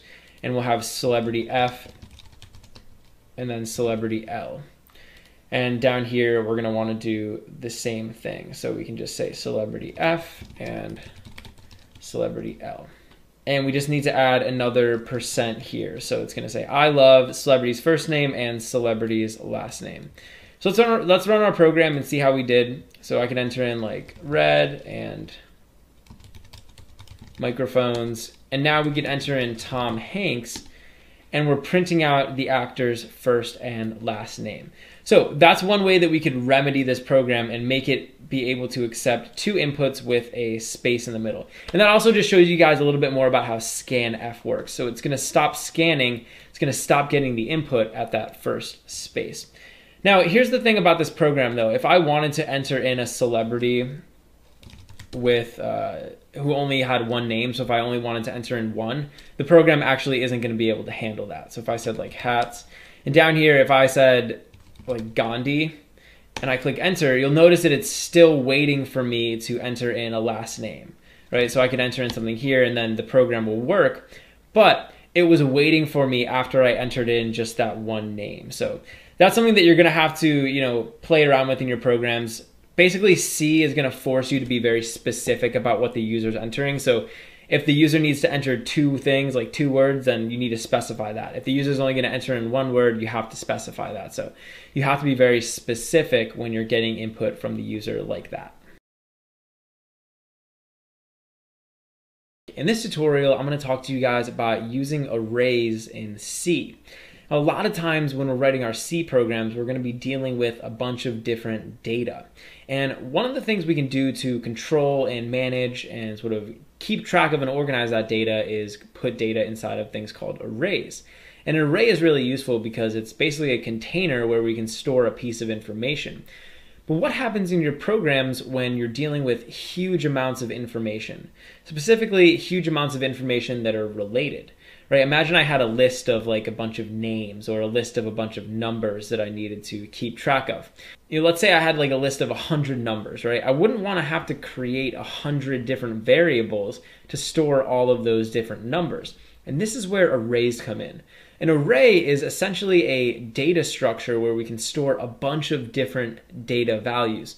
So inside of an array, unlike a variable where I can only store one value, I can store hundreds or thousands or even millions of values.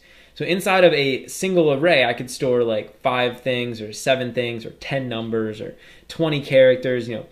I could store a bunch of different pieces of information, and then all that information would be nice and neat and organized in my program. So I'm going to show you guys how to create arrays. We can create an array a lot like we create a normal variable. And a variable and array are very similar, right? A variable is basically used to define a container that stores a single value. And an array is used to define a container that stores, any number of values. So the first thing we're going to have to do when we create an array is give C some information. And the first piece of information is what type of data we want to store inside of the array. So for example, I could say int, and now I'd be creating an array that would hold integers. If I said char, I'd be creating an array that would hold characters. Or if I said like double, same thing, but for double numbers. So why don't we create an array of integers, and I'm just going to call this lucky numbers. Whenever I create an array, I always want to use a special little symbol, and this symbol will tell C that instead of just creating a normal variable, we want to create an array. And it's an open and closed square brackets. whenever I use these open and close square brackets after the name, it's going to tell C, like, okay, we want to store multiple pieces of information. Now, there's a bunch of different ways we can create these arrays. The easiest one, though, is to just say equals, and I can make an open and closed curly bracket. And inside of this open and closed curly bracket, I can just start typing out some numbers that I want to put in this array. So we could type out like 4, 8, 15, 16, 23, 42. Now, I could basically type out as many numbers as I wanted, and I could store them inside of this array. So over here, I printed out 6 numbers. I could print out 600 if I wanted. The only thing that's limiting me is how many I can actually put in here. So you'll notice that I put in the piece of data, so like 4, for example, and then I put a comma. And a comma is going to separate all the elements in the array. So we would say 4 is the first element in the array, 8 is the second element in the array. These are all considered to be elements inside of this array. And what's cool about this array is it's now storing all of this information. So unlike a variable where we can only store one value, now in this array I'm storing 6 different numbers. So if I wanted, I can print this out, and I'm actually going to print this out just to show you guys. So remember, we're going to print out a number, and I'm going to show you guys how we can access specific elements inside of this array. So all of these numbers are stored in this lucky numbers array, in this array structure, but the question becomes, how do we access them, right? How can I gain access to one of these? Well, I could say %d, so I'm going to print this out, and now I can just say lucky numbers, so I'm going to refer to the name of the array, and when I want to access a specific element, I can make an open and close square bracket, and inside of this open and close square bracket, I want to put the index of the element that I want to access. So all of these elements in here have a specific index, and I can access them by putting the index inside of this square bracket. So if I wanted to access this 4, for example, I can put a 0 inside of here. And now when I run my program, you guys will see that we'll be able to print out that 4. So over here, I'm printing out 4. If I wanted to access this 15, I can put a 2 in here. So now when I run my program, I'll be accessing the 15, as you can see. So one thing you might have noticed by now is that we start the indexes in arrays at 0. So when I wanted to access this 4, instead of putting a 1 in here, I put a 0 in here, right? You might think that 4 would be at index position 1 because it's the first element in the array, but in C, we start array indexes at 0. So actually the first element, this 4, is going to be at index position 0. So if I was going to write out indexes, I would say like 4 is at index position 0, this 8 is at index position 1, this 15 is at index position 2, 16 is at index position 3, etc. So that's going to allow me to access all of these elements inside of the array individually. So I could print them out just by referring to the index inside of these square brackets. Another thing I can do is I can modify some of the elements inside of here. So let's say I want to modify lucky numbers index position 1. So let's say I want to modify this 8. So I don't like this 8 anymore, so I could basically just assign this a different value like I normally would. So I could say lucky numbers, and I can make an open and close square bracket. We can say 1, and I can just set it equal to something else. So I could set this equal to like 200. And now when we print out lucky numbers 1, instead of printing out an 8, it's going to be printing out a 200. So let's go ahead and do that. I'm going to run my program, and you'll see we're printing out 200 instead of 8. So you can modify any of the individual elements inside the array just by referring to the index. And really, when you think about this conceptually, an array is basically just holding a bunch of variables, but those variables don't have names. So when I access lucky numbers 1, it's the same as me accessing an integer variable. It's just that, the array is holding potentially hundreds or thousands or millions of these different variables. So an array is a very useful structure, especially if you're storing data that is very similar. So like I said, I could do this with an int, I could also do this with a double, I could do this with a float, I could do this with whatever I wanted. But there's going to be situations where you might not necessarily know all the elements that you want to put inside your array. So let's say I'm creating an array and I don't know what numbers I want to put in it yet. So maybe I just want to create it, I want to tell C that we need it, but I don't want to necessarily put anything in it right away. Well, up here, we're basically saying lucky numbers, the open and closed square brackets, and then we're giving it a bunch of information. But if we don't want to give it all that information, instead, I can just put a semicolon here. But inside of these square brackets, I need to tell C how many elements that this array can hold. So I need to tell C, like, hey, this array can only hold like 10 elements, or this array can hold 20 elements, or whatever. So let's say we wanted an array that could hold like 10 elements. I can put a 10 right here, and now the capacity of this integer array is 10. So it has the potential to hold 10 items. And what I could do is I could come down here and I could start assigning values to those items. So I could say like lucky numbers 1 is equal to 80, right? So I'm giving lucky numbers 1 a value. And now over here I could print that value out onto the screen. And you'll see we're printing out 80. But if I tried to print out, for example, lucky numbers 0, so the lucky numbers at index position 0, this is going to give me a -2, which basically means that it's not found. So basically means that there's no element inside of lucky numbers at index position 0. But if I wanted, I could do that. So I could say like lucky numbers 0 is equal to 90. And now when I run my program, it's going to be able to do that. So it'll be able to get that value. So in a lot of situations, you're just going to want to give these arrays values up front right off the bat. But in a lot of other situations, you're not going to necessarily know what's supposed to go in there. But in a situation like that, you still have to tell C how many elements the array is going to hold. You still have to like rigorously define like, hey, this array can only hold 10 elements. And that's just so C is able to allocate enough memory in order to hold all of those elements. So that's kind of the basics of working with arrays. Now I do want to point out one thing that we've been using in this course has been strings. So I've been creating character strings. So I could say like char phrase, and I could set this equal to Giraffe Academy. Or other times in the program, we created like, when we were making our little game, we created an arrays and I would just say like 20, and then I would get input from the user and put that information in here. This is basically a string of characters. So anytime we create a string in C, like if I was to create a string over here, I called it like array or whatever, this is an array. So we've kind of just been taking this for granted. Like I've kind of just been calling this a string or calling it like a string of characters, but it's basically just an array of characters.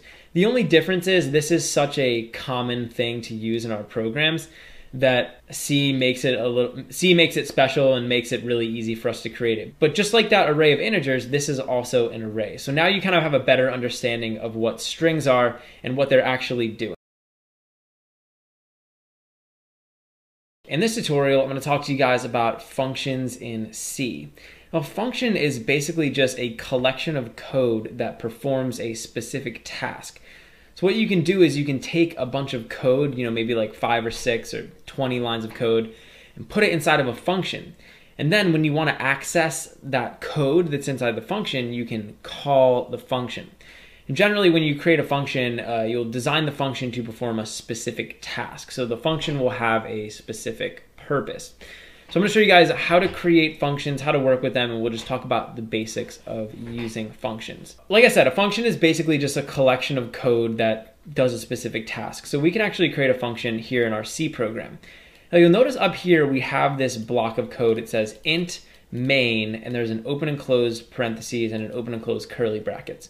And we've kind of just been using this for the entire course. Like up to this point in the course, we've just been kind of using this main little block of code here, but actually this is a function.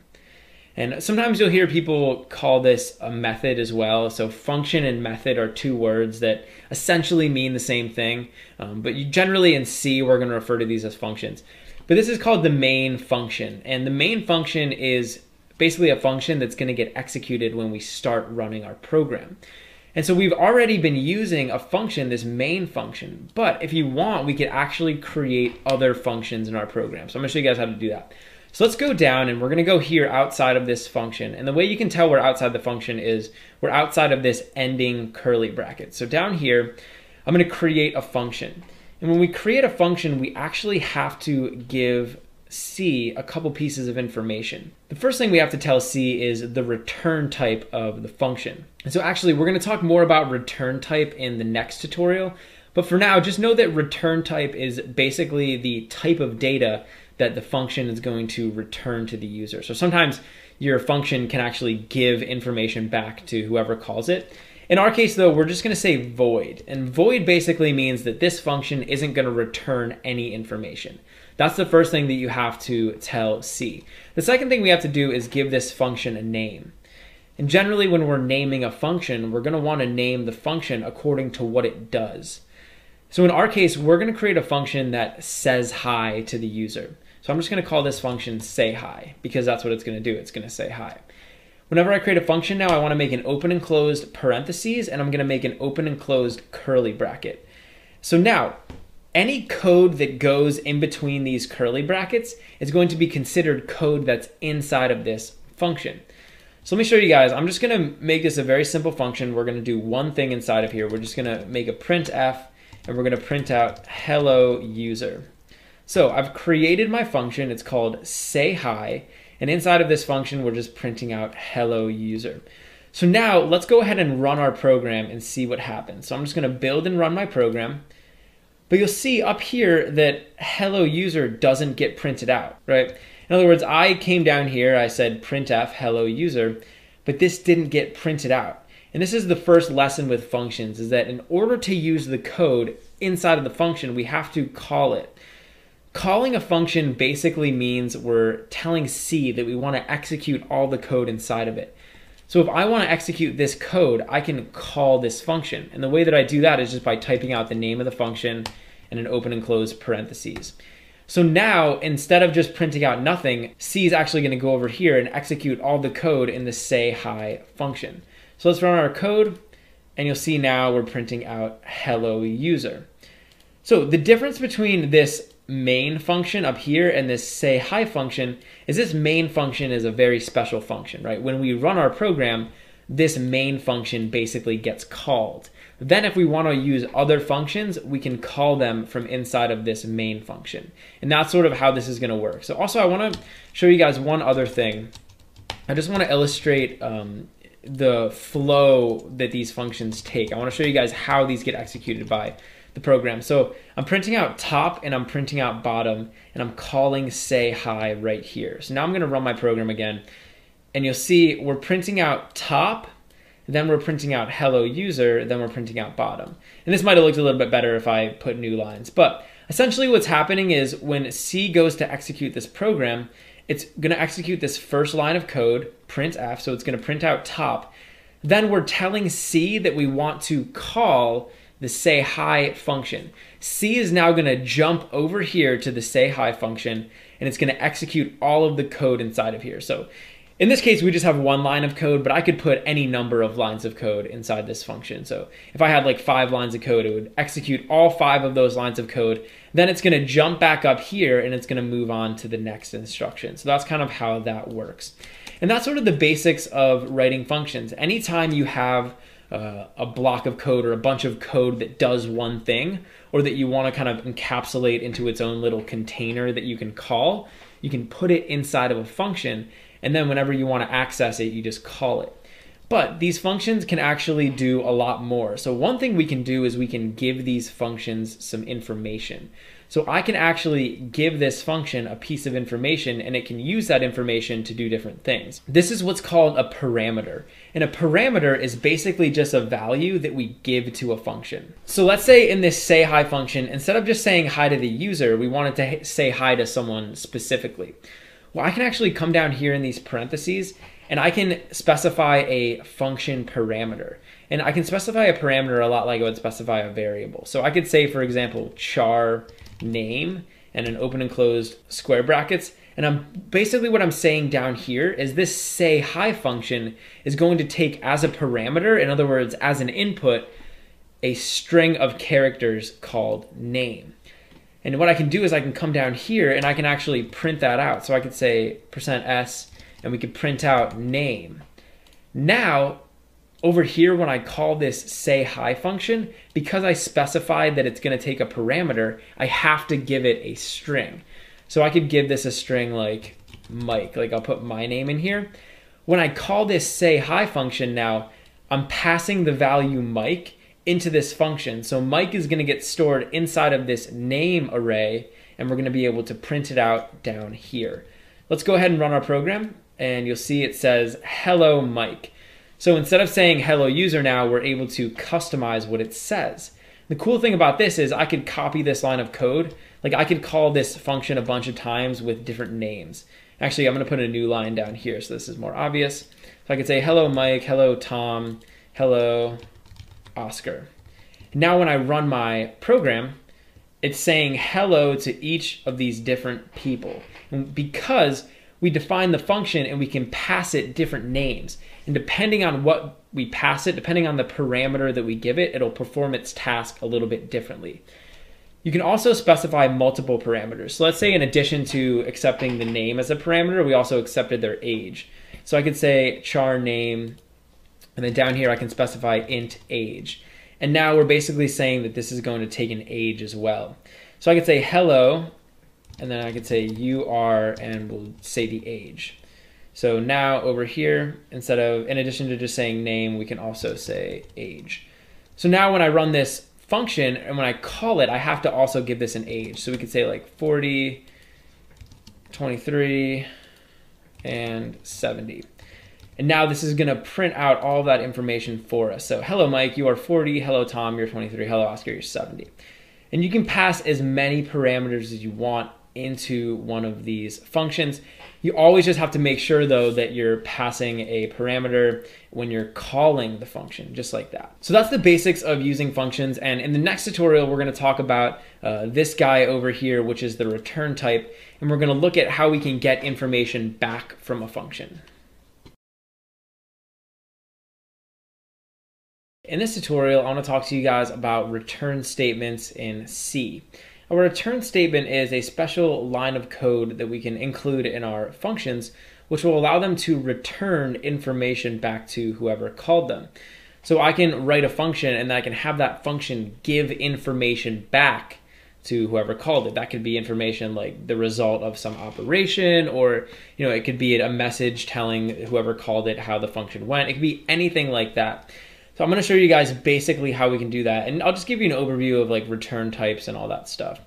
So down here, I'm actually going to create a function, and we're going to create a function that cubes a number.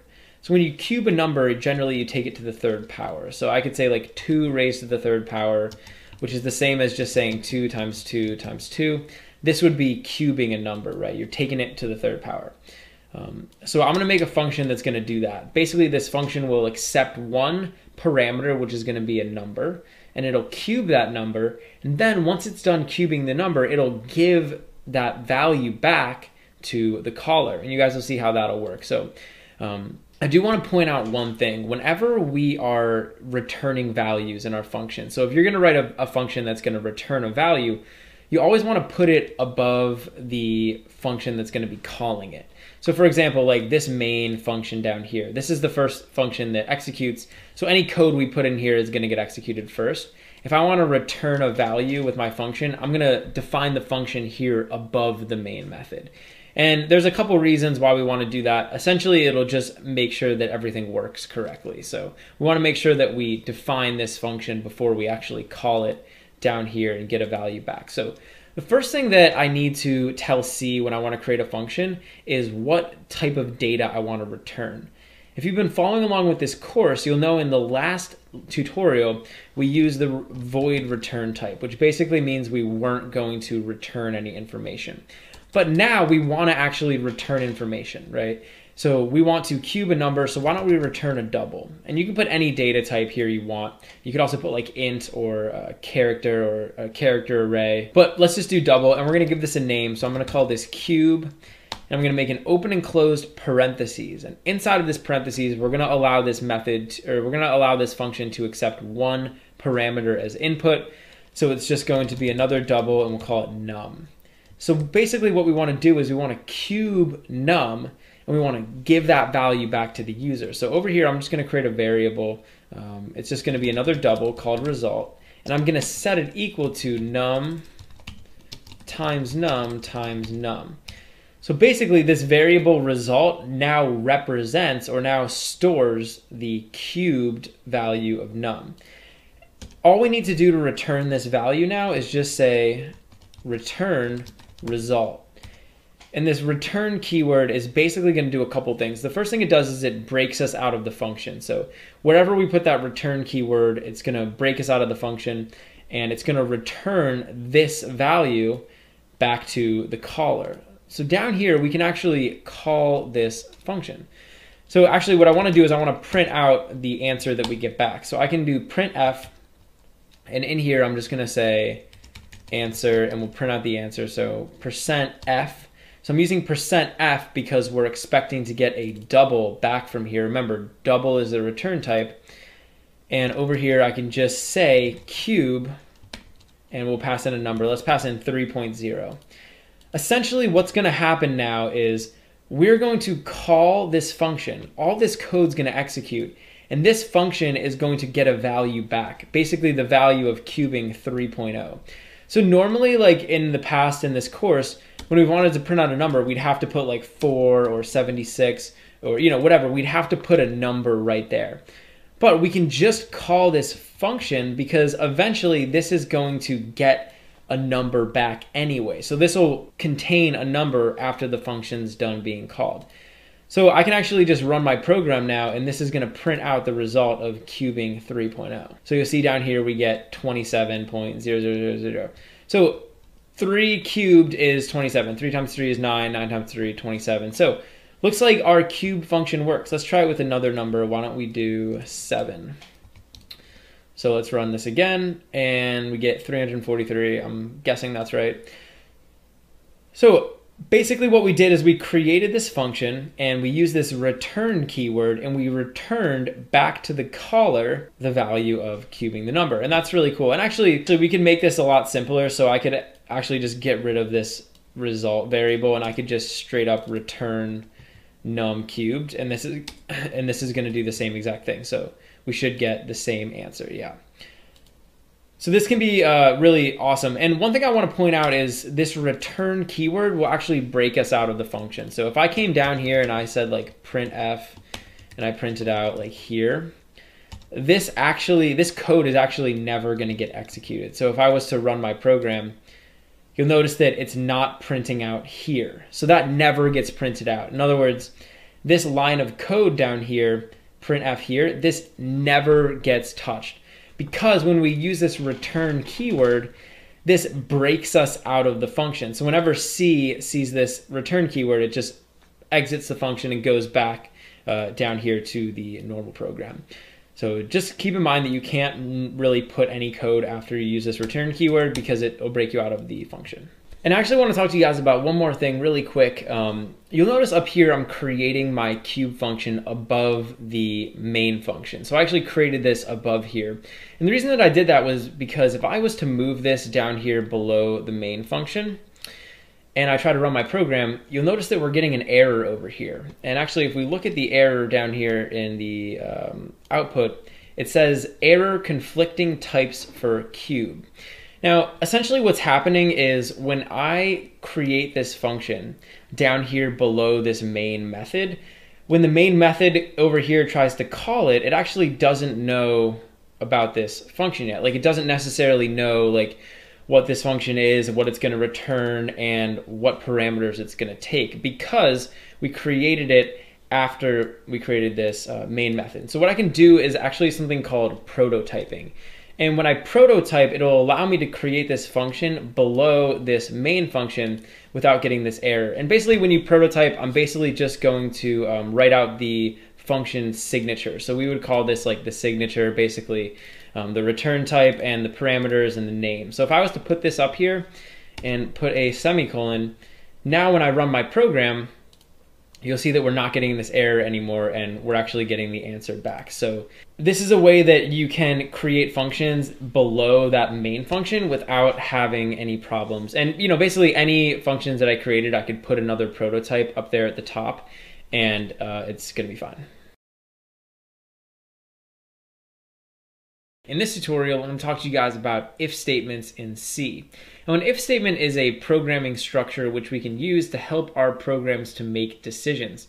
So by using an if statement, our programs can actually respond. So in certain circumstances, they can do certain things, and in other circumstances, they can do other things. And if statements are extremely powerful, and they're a great way to add some intelligence to our programs. For the purposes of this tutorial, we're going to be building a function. So we're going to build a function, and it's going to be called the max function. And basically what this function is going to do is it's going to take two parameters, two numbers, and it's going to tell us which number is the biggest. So I could give it like 4 and I could give it a 10, and it'll tell us which number is bigger.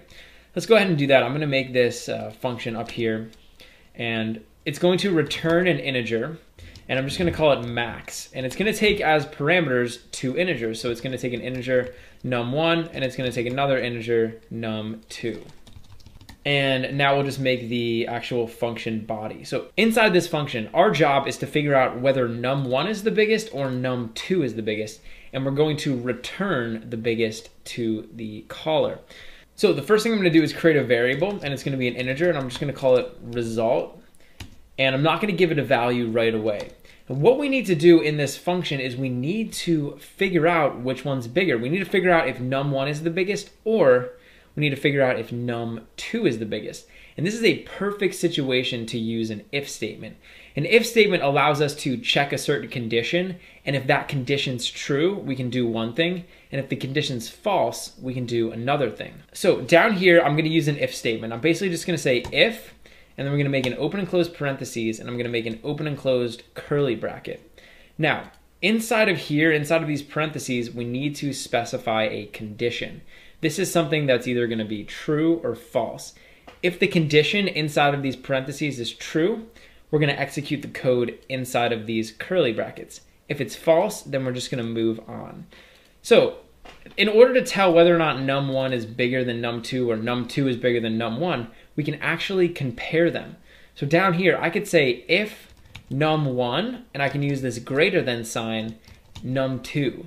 I'm basically saying if num1 is greater than num2, then I want to do something. So down here, we can set result equal to num1.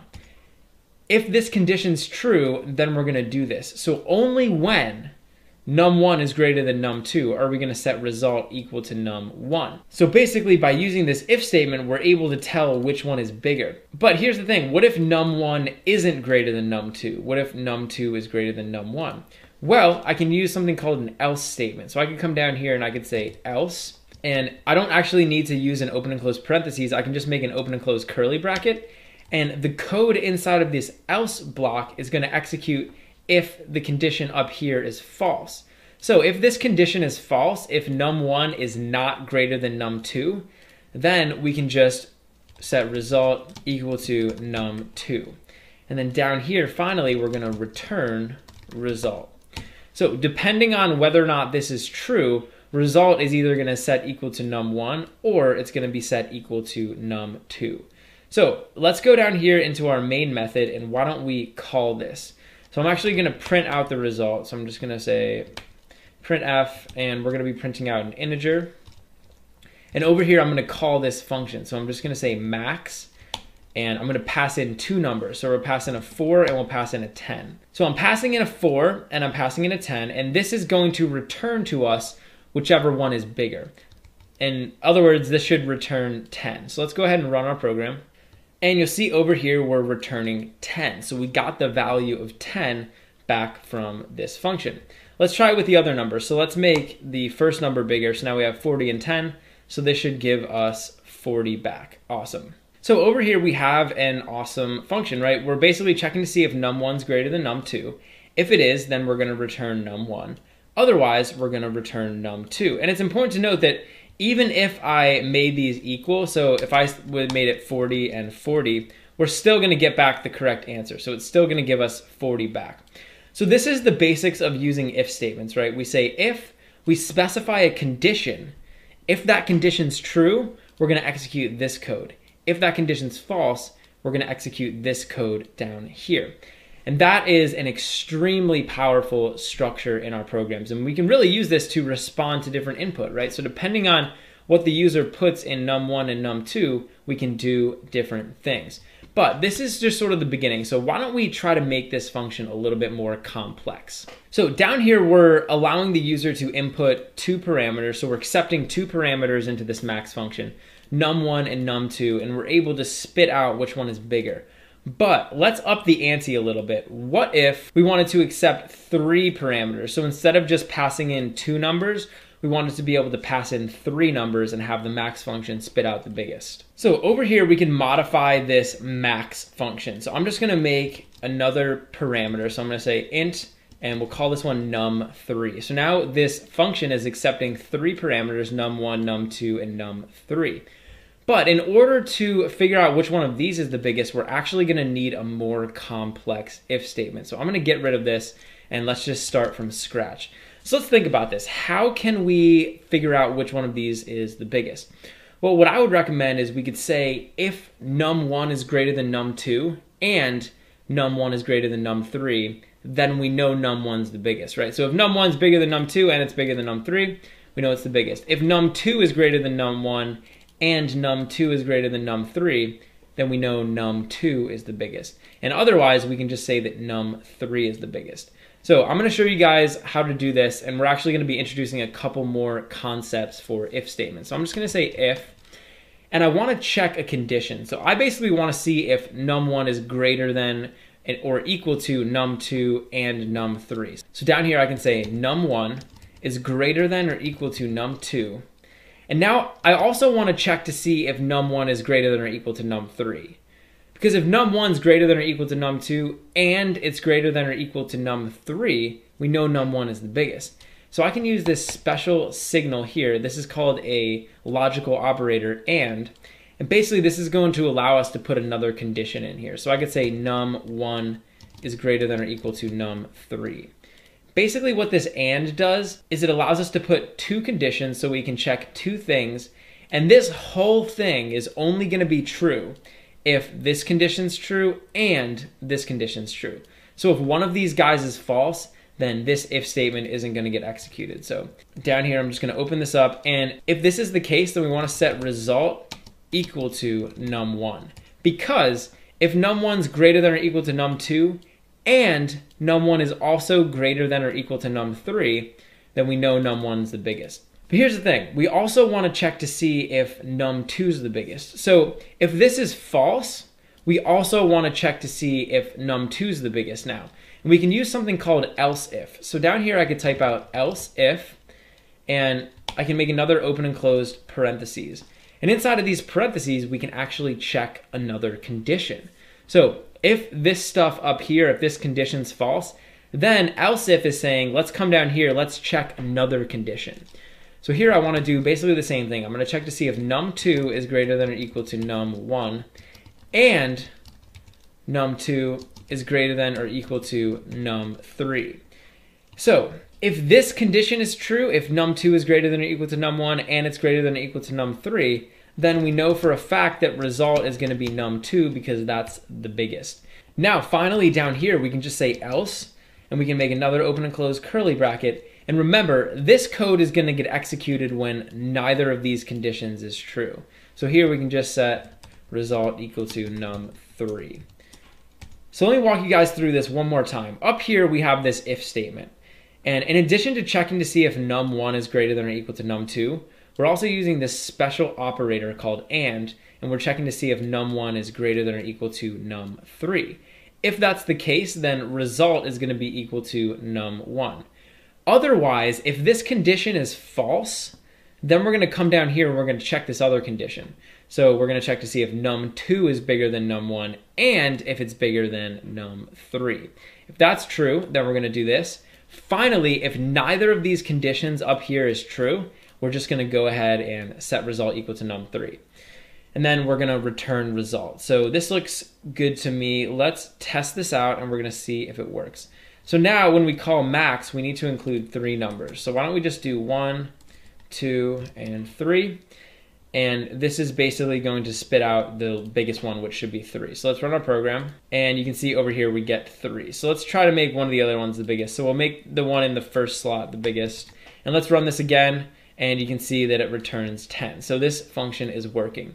So that's how we can use these ands, and we can also use else if in order to check additional conditions. So the and is used to check more than one condition inside of the if parentheses, and the else if is used to check another condition when this condition's false. And so that is actually going to work out pretty well. Now, I want to show you guys a couple other things. There's a couple other things that we can do with these if statements. So for example, I'm going to come down here and just show you guys some of these. In addition to using that and, we can also use something called or. So I'm just going to type out a simple if statement. I could say if 3 is greater than 2, and instead of using and like this, I can use or.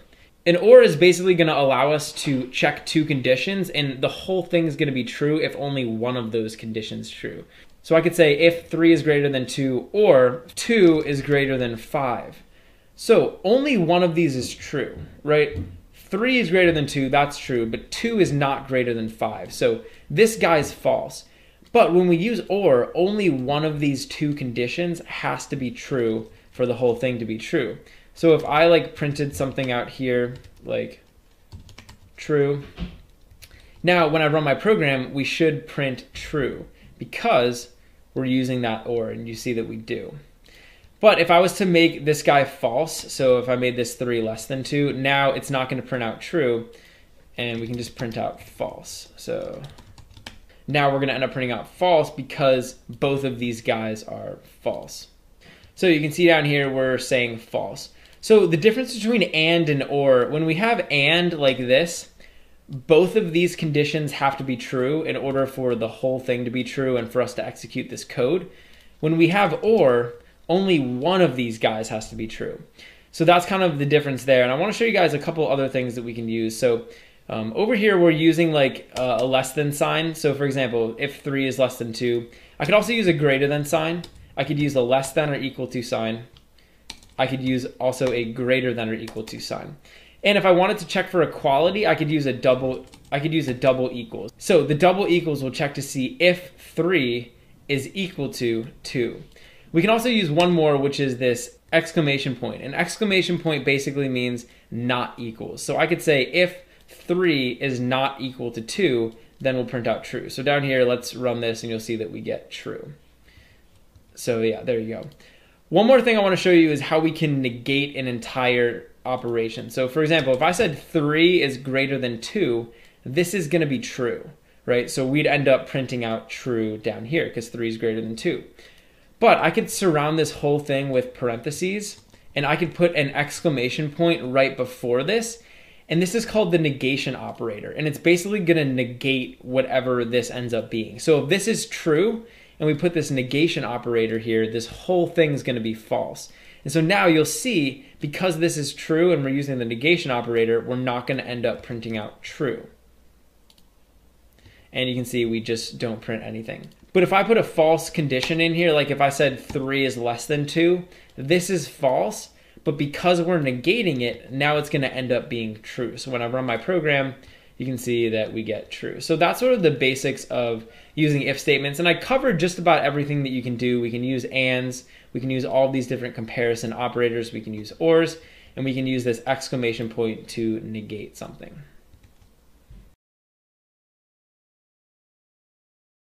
In this tutorial, I'm going to teach you guys how to build a calculator in C. If you've been following along with this course, you'll know that in the beginning of the course, we actually created a calculator, and it was a very basic calculator. Basically, we let the user input 2 numbers, and we took those numbers, we added them together, and we printed the answer out onto the screen.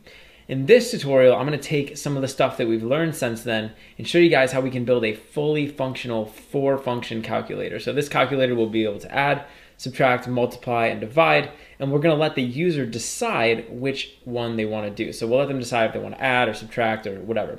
It's going to be pretty cool, and we're going to end up using some of the stuff that we've learned recently in the course, like if statements. We're also going to use like getting input from users, and I'm going to show you guys how you can get characters as input from a user as well.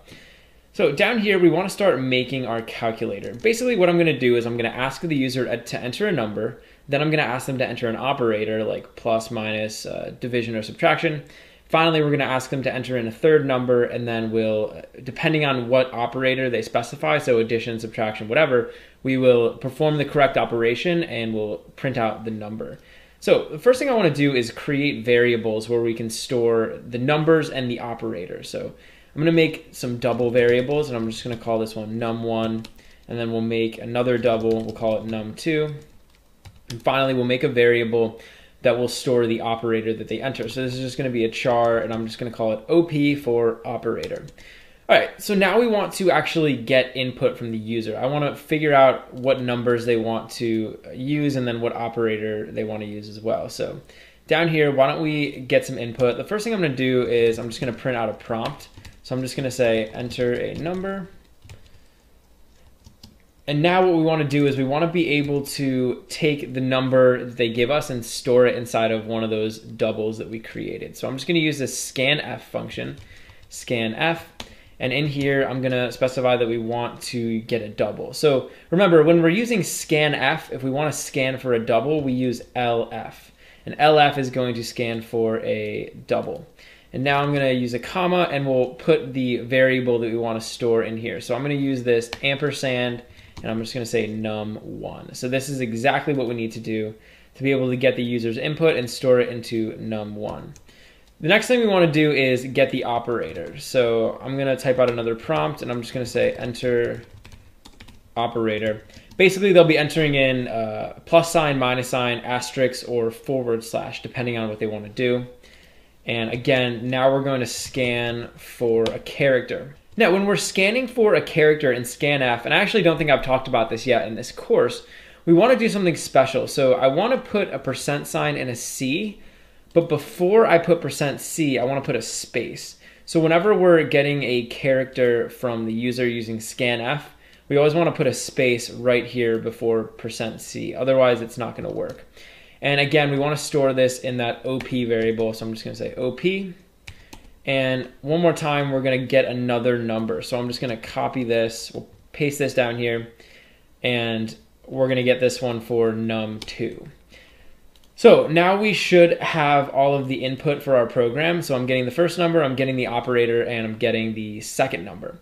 The last thing we have to do now is actually do the math. So we're going to have to figure out which operator they wanted to use, right? So we have this OP variable. And this is storing like a plus sign, a minus sign, a asterisk, or a forward slash. So depending on what that's storing, we want to print something different out. So we can actually use an if statement to do this. So I can use an if statement to check and see what operator is inside of our operator variable. And depending on which one it is, we can do a different operation. So I can say if, and the first thing I'm going to do is just check to see if the operator is equal to a plus sign. So if the operator that the user entered is equal to a plus sign, then we're going to want to add the two numbers together. So I'm just going to print out these two numbers, and I'll just say num1 plus num2 because we're going to add both of them together. We can also use an else if, so I'm going to want to check a few other conditions. I'm going to check to see if the operator is equal to a minus sign. And if the operator is equal to a minus sign, then instead of adding the numbers, we're going to subtract them. So over here, I'll just copy this and we'll paste this guy down here. So it's going to be num1 minus num2. And I can actually just copy this whole thing and we'll paste it down here. So let me make some more room. Down here, we'll paste this other else if. And here we're going to check to see if it's division. So we'll check for a forward slash. And again, we're just going to want to print out a decimal number. So it's going to be num1 divided by num2. And finally, we're going to check for multiplication. So if it's multiplication, then we're going to multiply them together. So now we're checking for each of the operators. We're checking for addition, subtraction, multiplication, and division. But here's the thing. What happens if the user enters in an operator that we didn't want? So for example, if they don't enter in any of these operators, we're going to want to tell them. So I'm going to have this like print out a little error message. I'm just going to say else. And basically the code inside this else block will get executed if none of these conditions up here are true. And down here we can just make a printf. And I'm just going to print out invalid operator. So now we have our if statement, our if block set up, and this should be everything that we need to use our little calculator. All right, so let's go ahead and run this program. So you can see over here it says enter a number, so we can enter a number. Let's enter in 5.9. and enter an operator. We'll add numbers, and now let's enter in 4.0. So we're going to add 5.9 and 4. So when I click enter, we should go through all of those if statements and figure out what we need to do.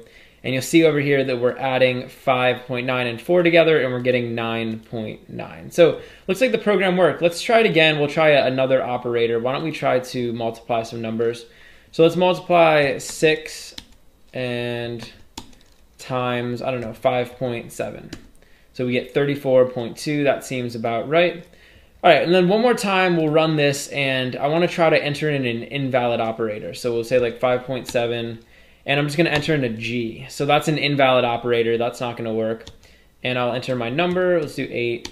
And you can see it tells us invalid operator. So basically we have a 4-function calculator. This calculator can multiply, divide, subtract, and add.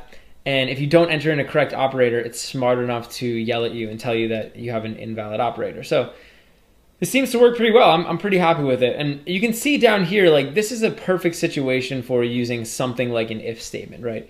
We have this variable OP, right? It's storing some sort of operator. We don't necessarily know what's inside of there, but I can use if statements and I can respond to the different scenarios. So in the situation where it's a plus sign, I can respond. In the situation where it's a minus sign, I can respond, etc. And this just makes our programs a lot smarter, and it helps us to do different things when different situations arise. In this tutorial, I want to talk to you guys about using switch statements in C. Now, a switch statement is basically a special type of if statement which will allow us to compare one value to a bunch of different values. And it's essentially doing the same thing as an if statement. It's allowing us to check different conditions, and if different conditions are true, then we can do certain things. But a switch statement makes it really, really easy for us to compare one specific value to a bunch of other values. And I'm gonna show you guys how we can use that in this tutorial to make a little test app. So I'm gonna build a little program that will take a letter grade, and depending on the letter grade, it will tell you whether or not you did good or bad on a test. So if you got an A on the test, it would say, hey, you did a good job. If you got a B on a test, it'd be like, hey, you did all right.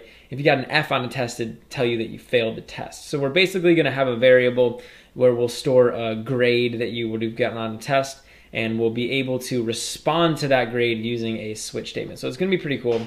So down here, the first thing I'm gonna do is create a variable, and it's just gonna be a character, and I'm just gonna call it grade, and I'm gonna set it equal to A. So we're gonna say that whoever took this test got an A on the test and they did really well. Now what I wanna do is I wanna create a switch statement. So I'm just gonna say switch, and I'm gonna make an open and close parentheses.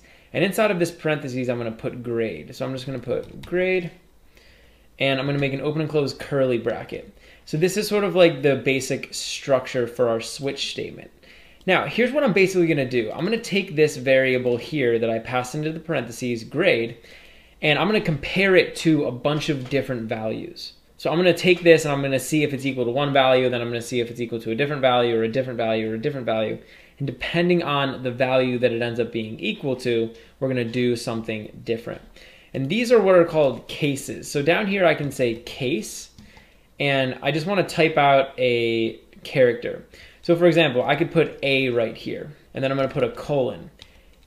And when I put A right here, basically what this is saying is in the case that grade is equal to A, then I'm gonna put some code down here that I wanna execute. So I could just put like a print statement, and I could say like, you did great, because they did great on the test. And basically what this is saying is in the case that the grade is equal to A, we're gonna print this out, and then I wanna put one more thing down here, which is called break.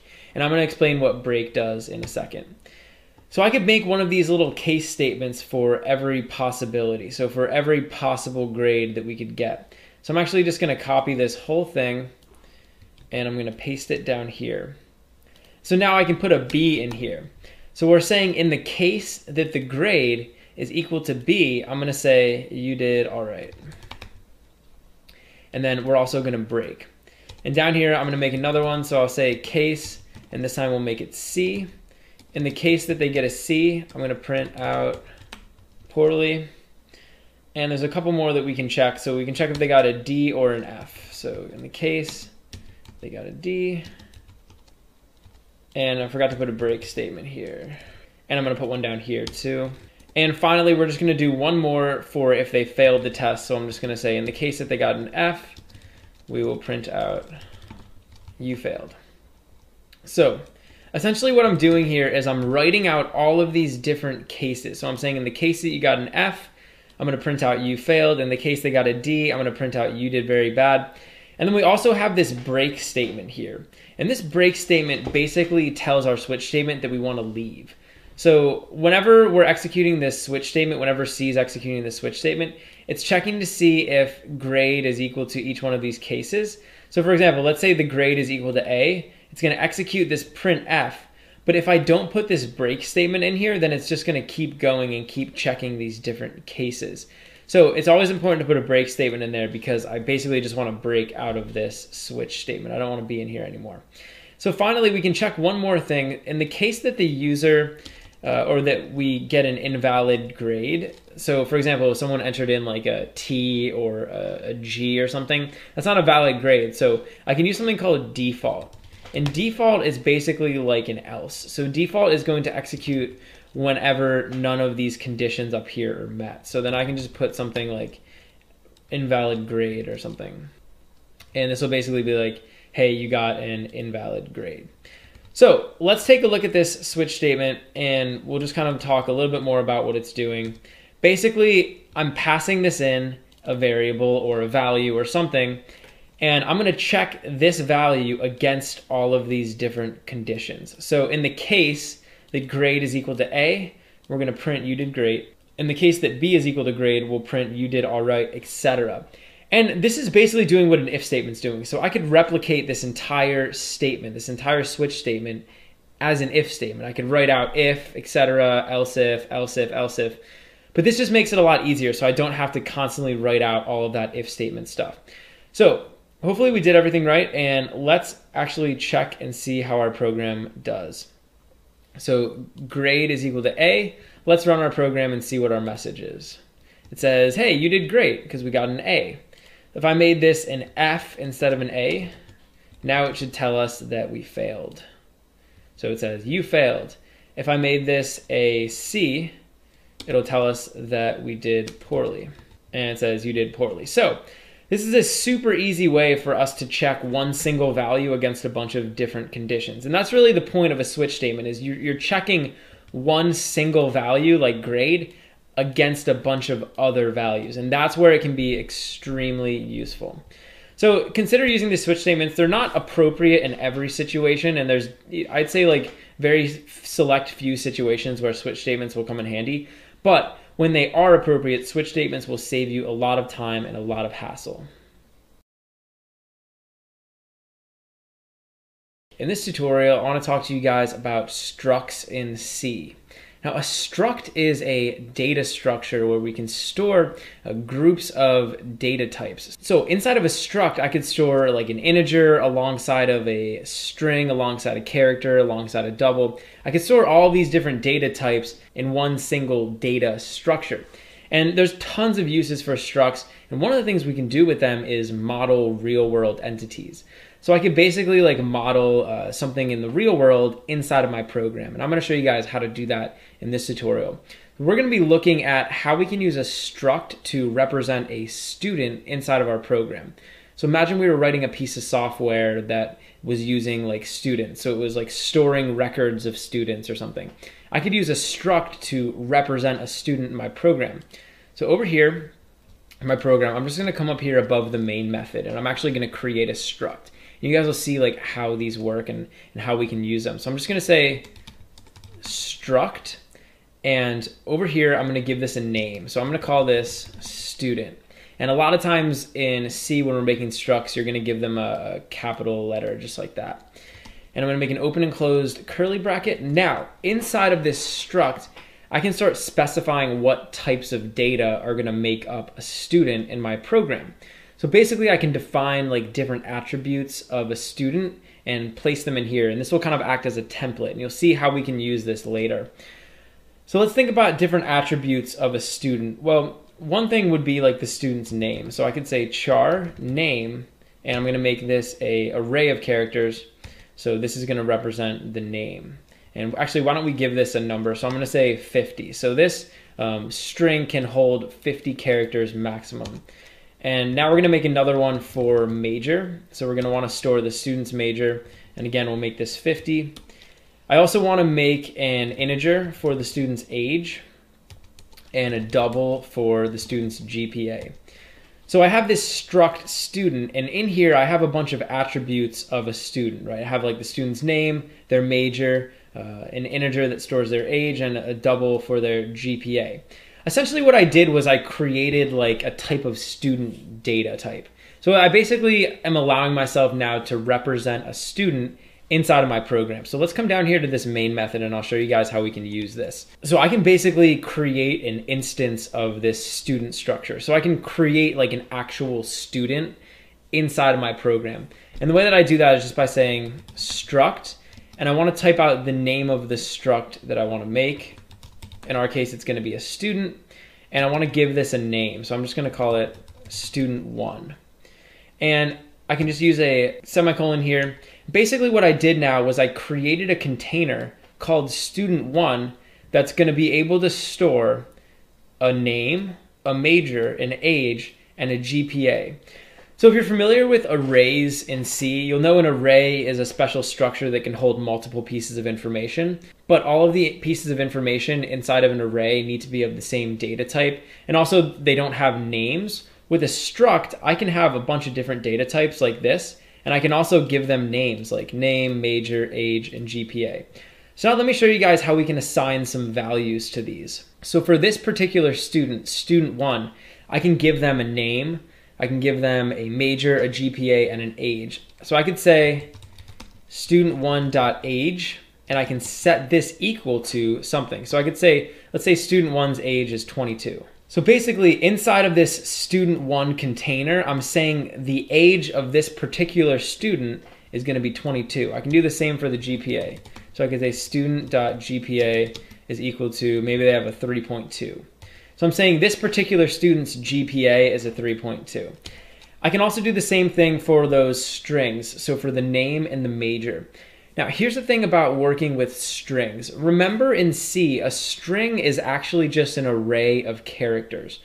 And when we have an array, we can't like give it a particular value. So for example, if I wanted to give this student's name a value, this is just an array of characters. So I can't just come down here and say student.name is equal to something. That's not gonna work because you can't do that with an array.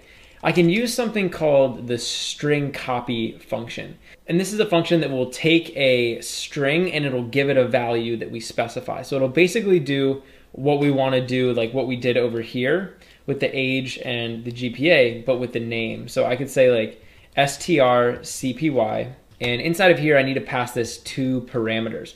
The first thing I want to pass is the destination for the string. So we're going to pass in student1.name. The second thing I want to pass in is the string that I want to store inside of student1.name. So in our case, let's just name him Jim. So now we have the student1.name's value is equal to Jim, and I can do the same thing for major. So I'm just going to copy this and we'll come down here and I can say student1.major, and we're going to set this equal to business. So let's say Jim is a business major.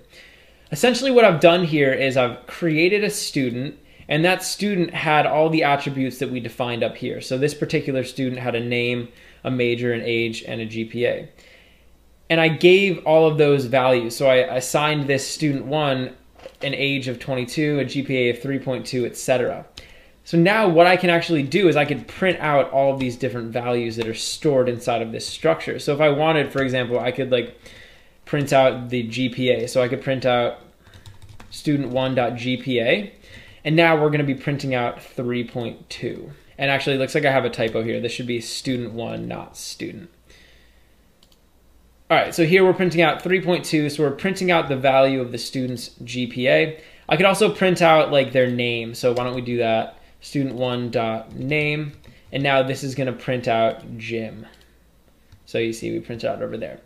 So a struct is a really useful structure. And another cool thing we can do with structs is we could actually create another student. So I could create like another instance of that student structure. So I'm actually just going to copy all this stuff. I'll show you how we can do this. I'll just come down here and paste it. And instead of student 1, why don't we call this one student 2? And we can set this student's age to be like maybe 20. Maybe their GPA is a 2.5. Let's say their name is Pam and they're studying art. So now I have a completely different student, and if I wanted, I could print out this student's attributes. So I could print out like student2.name, and now we're gonna get Pam instead of Jim. So you can see how that works right there. So I could create as many of these students as I want, and this is what's cool about structs, is I can just define the basic template for a student in my program, and then I can create individual students down here that I can work with. So now I have this like student variable here. I could do whatever I want with it. I could pass it into a function. I could print it out onto the screen. I could use it in something like an if statement. I could do basically anything I want with it. It acts a lot like a variable or an array. So remember, variables and arrays are just containers. And we can do just about anything we want with them. And that's the same with a struct. So this has just been kind of an introduction, and what you could do as an exercise is think of other things you might want to model in your program. So maybe something like a book or something like a phone. You could model a phone using a struct. You know, basically any type of information you could store using a struct just like this. In this tutorial, I want to talk to you guys about while loops in C. Now, a while loop is basically a structure in the C programming language that we can use to loop over and continually execute a specific block of code until a certain condition is false.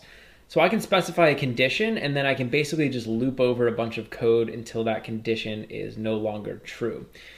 And loops can be really useful. There's a lot of times in our programs where we're going to want to like continually do something while something else is true or while a certain condition is met. And I'm going to show you guys a really basic while loop in this tutorial, and then in the next tutorial we're actually going to build a really cool guessing game using while loops.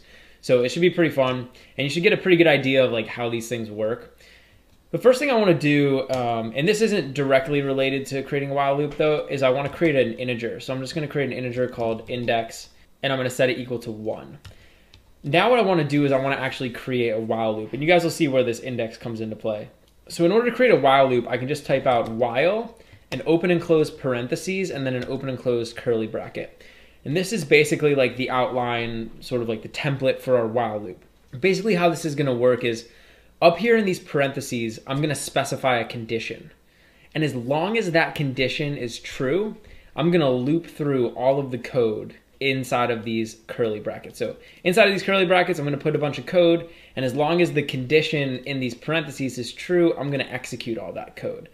So up here, we're going to specify a condition. I'm going to specify a condition that index is less than or equal to 5. So while index is less than or equal to 5, I want to execute all the code inside of here.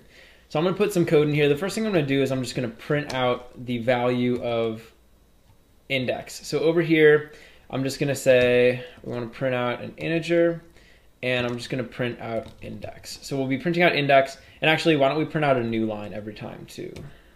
There we go. And finally, after this, I want to increment the index variable. So I can just say index is equal to index plus 1. Basically, I'm adding 1 onto the index every time. And actually, I want to show you guys something in C. There's going to be a lot of situations where you're going to want to do something like this. Basically, add 1 to an existing variable. And in C, there's actually a shortcut we can use. So I can come over here and I can just say index plus plus, and this is going to do the same thing. So this is just going to add 1 to the index. Essentially what I'm doing is I'm saying I want to print out index, and then I want to increment index. And I'm going to keep looping through this code while index is less than or equal to 5. So let's go ahead and run this program, and maybe you can predict what's going to happen. You'll see over here I'm printing out the numbers 1 through 5. So I'm printing out 1, 2, 3, 4, and 5. And let me walk you guys through exactly what's happening in this loop. Over here, we create this index variable and we set it equal to 1. And basically, when C goes to execute this program, the first thing it's going to do before it does anything else is it's going to look at this condition, and it's going to check the condition. And it's going to say, okay, is index less than or equal to 5? Well, the first time through, index is equal to 1. So it's definitely less than 5. C is going to go through, it's going to execute this line of code, printing out 1. Then it's going to execute this line of code, incrementing index. Then what C is going to do is it's going to come all the way back up here, and it's going to check this condition again.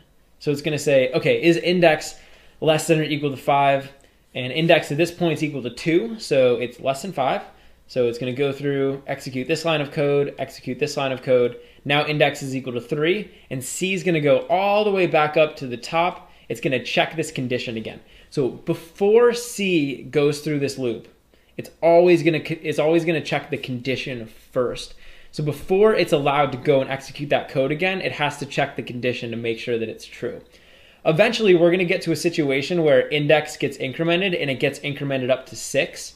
Then C is going to come back up here, and it's going to check to see if 6 is less than or equal to 5. It's going to be false, and we're going to move on with our lives in the program. And that's the basics of while loops. So this seems very simple, and that's because it is. All we do is specify a condition. As long as that condition's true, we keep doing all this stuff in here. And there's tons of situations where while loops are going to come in handy. This is just one of them where we can print out like numbers between 1 and 5. I also do want to point out one thing that you might want to watch out for, which is called an infinite loop. And an infinite loop is a situation where this condition up here never becomes false. So this condition will just always stay true. And there's certain circumstances where you're going to want to use something like an infinite loop, but in a lot of circumstances, you're not going to want to go anywhere near something like that. So let me just demonstrate so you guys can see. So if I stopped incrementing this, if I just got rid of index plus plus, now when I run my program, you'll see that it's just continually printing out ones. I mean, look at all these ones that are getting printed out. You can see like the text editor is kind of going crazy. This program is just, it keeps executing through that loop, and it's still going right now. So this would keep going forever if I let it, keep going infinitely, hence the name. So I'm just going to terminate this, but that'll kind of show you like how an infinite loop works, and you definitely want to watch out for that because you'll get into situations as you work with while loops where they'll just become infinite, and you need to watch out for that, especially if you're doing something a little bit more advanced where you're like siphoning off memory or you're creating processes or something. It can slow your computer down quite a bit. So this is a while loop, and this is a really great loop. There's also one other type of loop that's similar to a while loop that I want to talk to you guys about. And before I do that, I just want to do something really quick. So I'm going to set this index equal to 6. Right? I'm going to set this equal to 6, and I'm going to run my program. And what you're going to notice is nothing's going to get printed out. So the code inside of this while loop isn't going to print out because the first thing we always do when we run this while loop is we check this condition. So the first thing C is going to do, before it prints anything, before it increments anything, it's going to check this condition. And if it's false, it's not going to do any of this stuff. So when I run this program, you'll see nothing's going to get printed out. And that's exactly what happens. There's another type of loop that's similar to a while loop, which is called a do while loop. And I'm going to show you how to make one. All you have to do is take this while thing up here and paste it down here below. And then up here, I'm just going to say do. And a do while loop is similar to a while loop, but the first thing a do while loop does, instead of checking this condition down here, is it executes all of this code. So even though index is equal to 6, we're still going to print out 6, and we're still going to increment it. And then we're going to check the condition to see if we can keep looping. So let me show you guys this, and this should illustrate what this is doing. And actually, I need to put a semicolon here. So you can see over here, we're printing out 6. So unlike before when we just used that while loop, now because we're using a do while loop, we're doing whatever was inside of that loop before we're checking the condition. And there's going to be certain circumstances where a do while loop will come in handy. I would say by far while loops are way more common. But just, it's good to know about do while loops because there are certain circumstances where they'll come in handy. Basically, anytime you don't want to be checking the condition first, you can use a do while loop. But those are the two basic types, and there's actually another type of loop that we'll talk about later in the course, which is called a for loop. But for now, we're going to have some fun with while loops, and in the next tutorial, we're going to be building a little guessing game. In this tutorial, I'm going to teach you guys how to build a little guessing game in C. This is going to be pretty cool because we're going to use a lot of the stuff that we've learned up to this point in the course in order to build it. So let's get started. Basically, this guessing game is going to allow the user to guess a secret number. So we're going to define a secret number, and we're going to give the user the opportunity to try and guess it. So if they'll try to guess it, if they get it right, then they'll win the game. And if they don't get it right, then we'll let them guess again, right? So we'll basically let them keep guessing what the secret number is until they get it. So down here, we want to create a couple variables. The first variable I want to create is going to be an integer, and it's going to be the secret number. So I'm just going to call it secret number, and why don't we just set it equal to 5? The next variable we want to create is going to store the user's guess. So this is also going to be an integer, and I'm just going to call it guess, and I'm not going to give it a value yet because right off the bat, the user wouldn't have guessed a number. So what we want to do is we want to be able to prompt the user to enter in the number until they get it right. So as long as the user hasn't entered in the correct number, we want to keep asking them to enter it in. In order to do that, in order to keep asking them to enter it until they've guessed it, we can use something called a while loop. So I'm just going to type while, and I'm going to make an open and close parentheses and an open and closed curly brackets. Let's think about a good condition for our game. Basically, we want to keep asking the user to enter an input as long as they haven't guessed the secret number. So it's right there. We could keep looping as long as the guess is not equal to the secret number, right? And basically, this is always going to be true until they guess the correct number. Now, inside of here, we want to prompt them to enter their guess, and then we want to take whatever they enter and store it inside of our guess variable. So let's do this first. We'll say printf, and I'm just going to say enter a number. And then down here, I'm going to use scanf in order to get whatever number they enter. And I'm going to store it inside of that guess variable. So I'm just going to say @guess. And this is going to take whatever number, whatever integer they enter, and it's going to store it inside of our guess variable. So basically what's happening in this loop is every time through the loop, we're getting a different number. And then we're going to come up here and we're going to check to see if it's equal to the secret number. If it's not, then we're going to go through again and we're going to keep doing this. But if the guess is equal to the secret number, then we'll break out of the loop. And that means we'll be down here.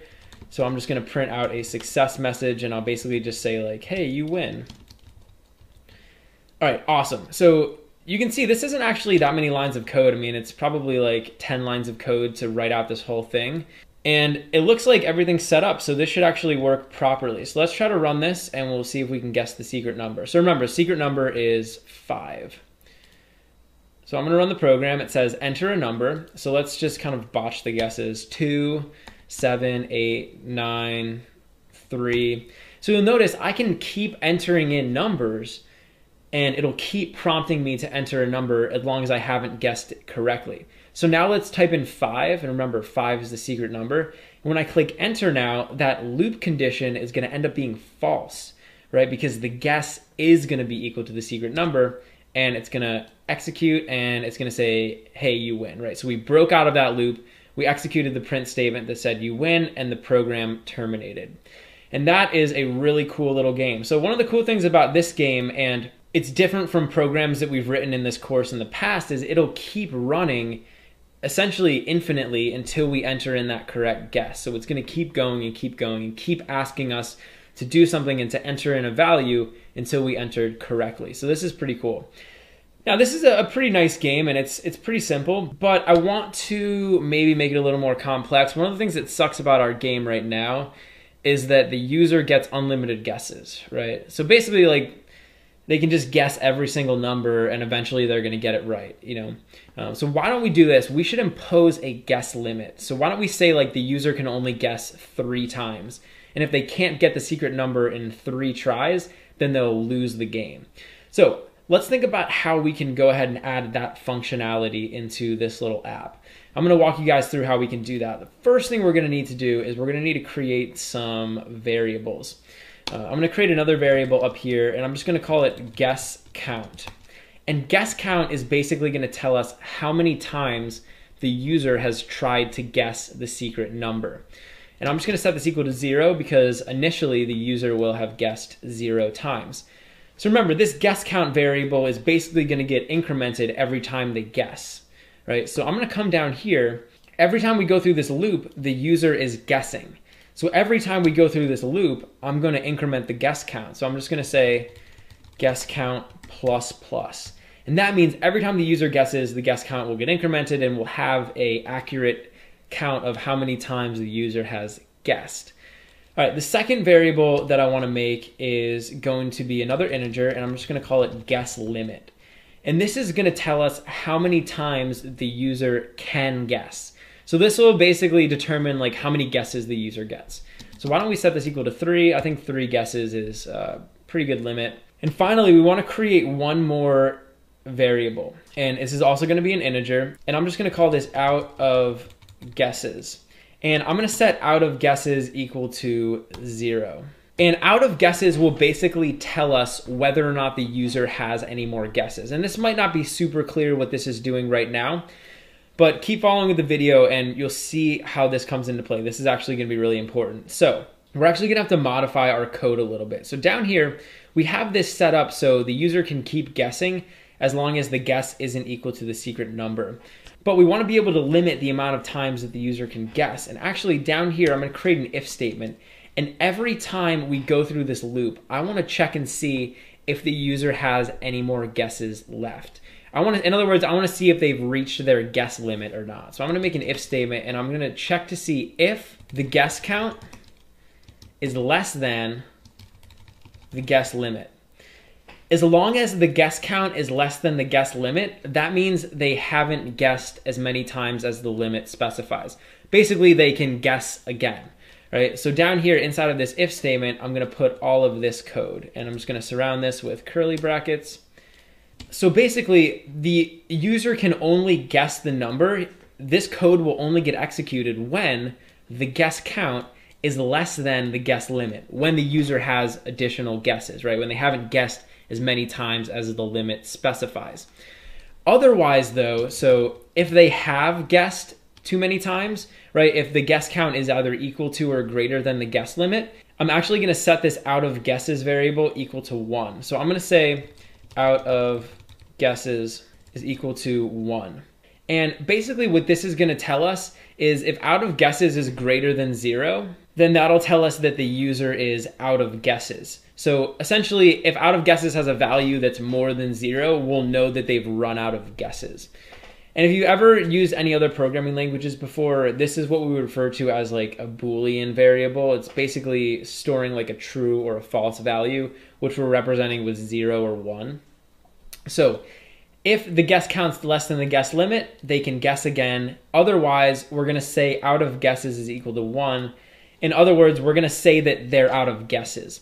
There's one more thing we have to do though, is we have to come up here and we have to change this condition. Because right now we're going to keep looping through this code as long as the guess is not equal to the secret number. But there's actually 2 situations where we want to break out of the loop. The first is when they've guessed the number correctly, right? Then we want to come down here and print out you win. But we also want to break out of the loop when they've run out of guesses. So I want to check to see whether or not they're out of guesses. So I'm going to say guess is not equal to secret number and out of guesses is equal to 0. So as long as out of guesses is equal to 0, that means that they're not out of guesses and they still have some guesses left.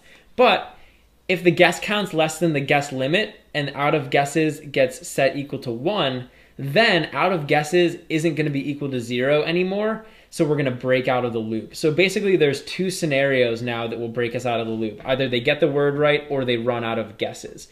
So one more thing we have to do in this program is come down here and you'll see down here we're always printing out you win. So no matter what happens, we're printing out you win. And that's because before, if they made it down here, if they made it out of that loop, that means that they guessed the secret number correctly.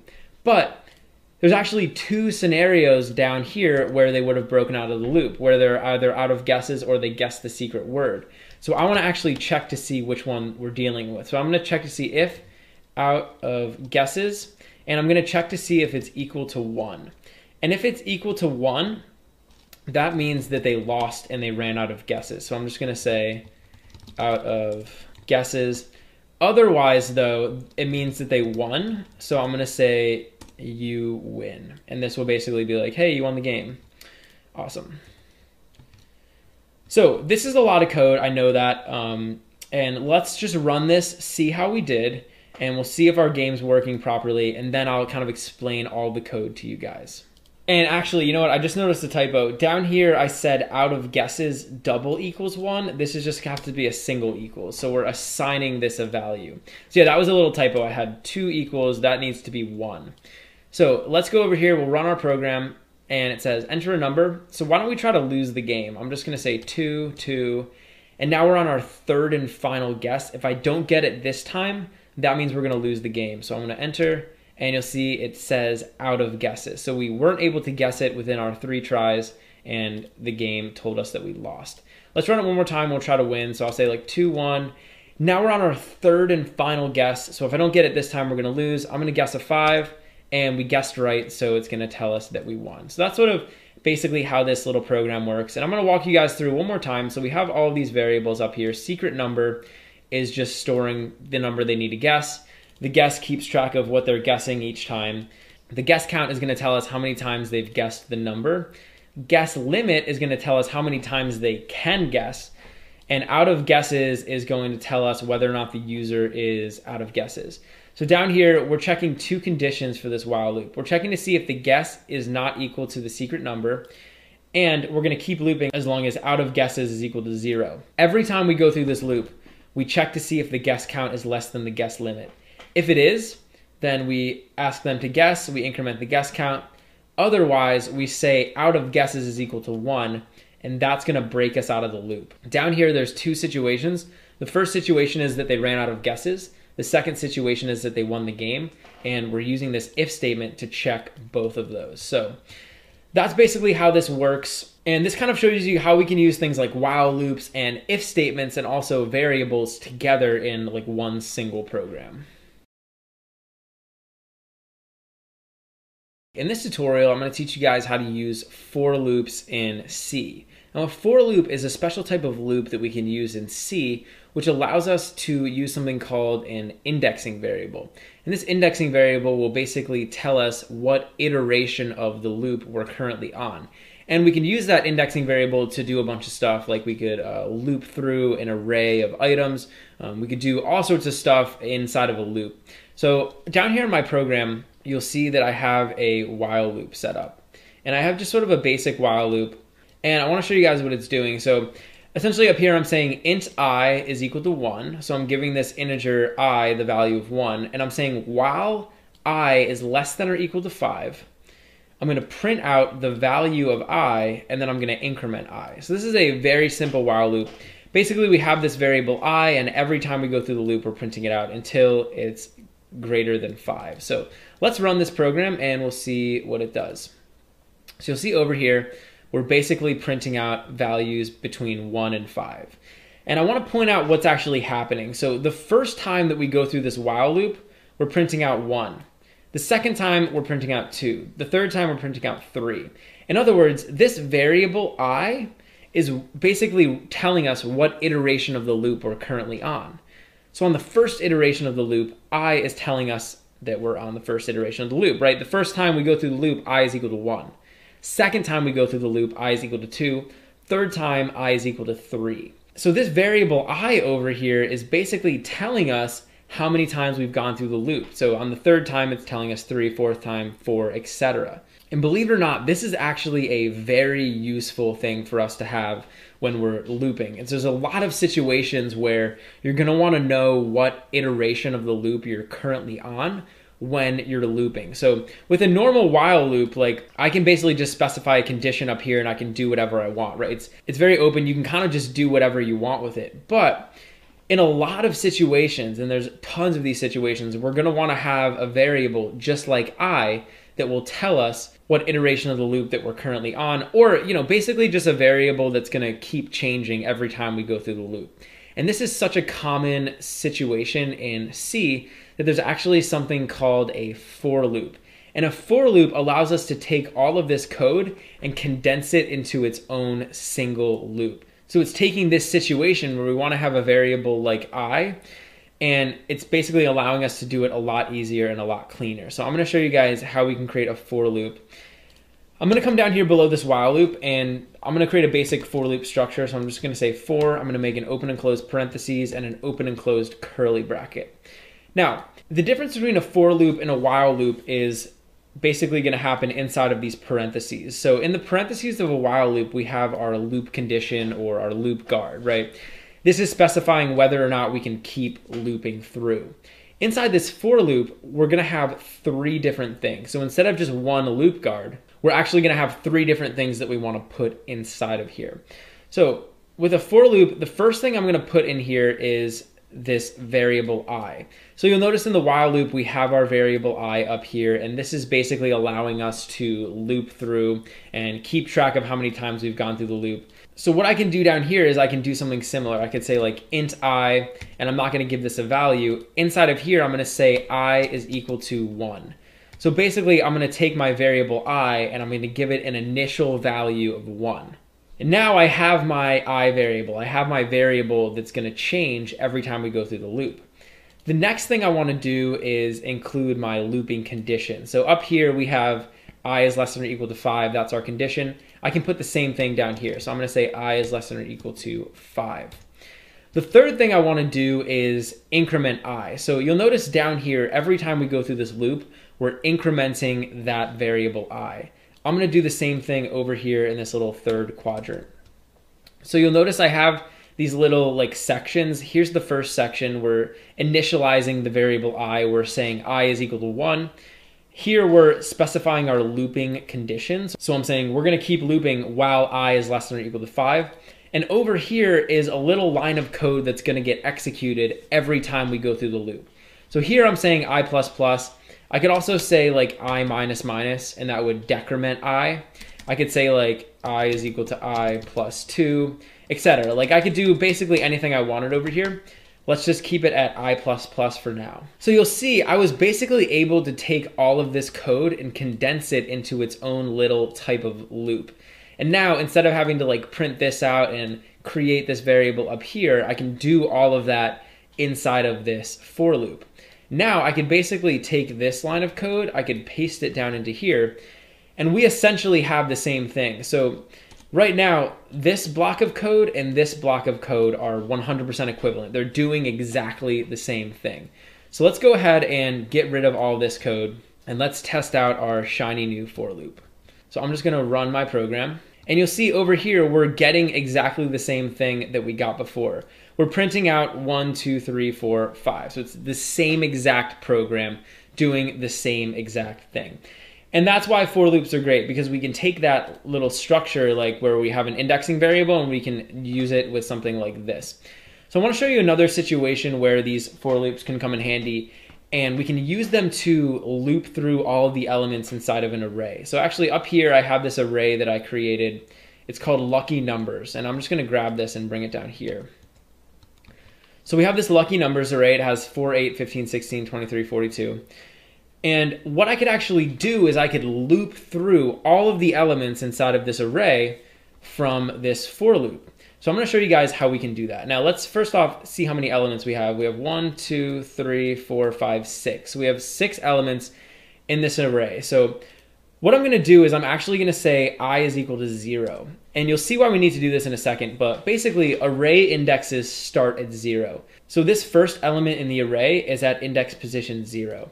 And just for a little refresher, if I wanted to access one of these elements from inside the array, I could say like lucky numbers was 0, and this is going to give me access to this element. If I said lucky numbers 2, then I'll get access to this element, this 15. So this is basically how we can access an element inside the array. So I'm going to set I equal to 0, and I'm going to say I want to loop while I is less than 6. And 6 was how many elements we had in the array. So I want to keep looping as long as we're less than 6, and I'm going to say I++.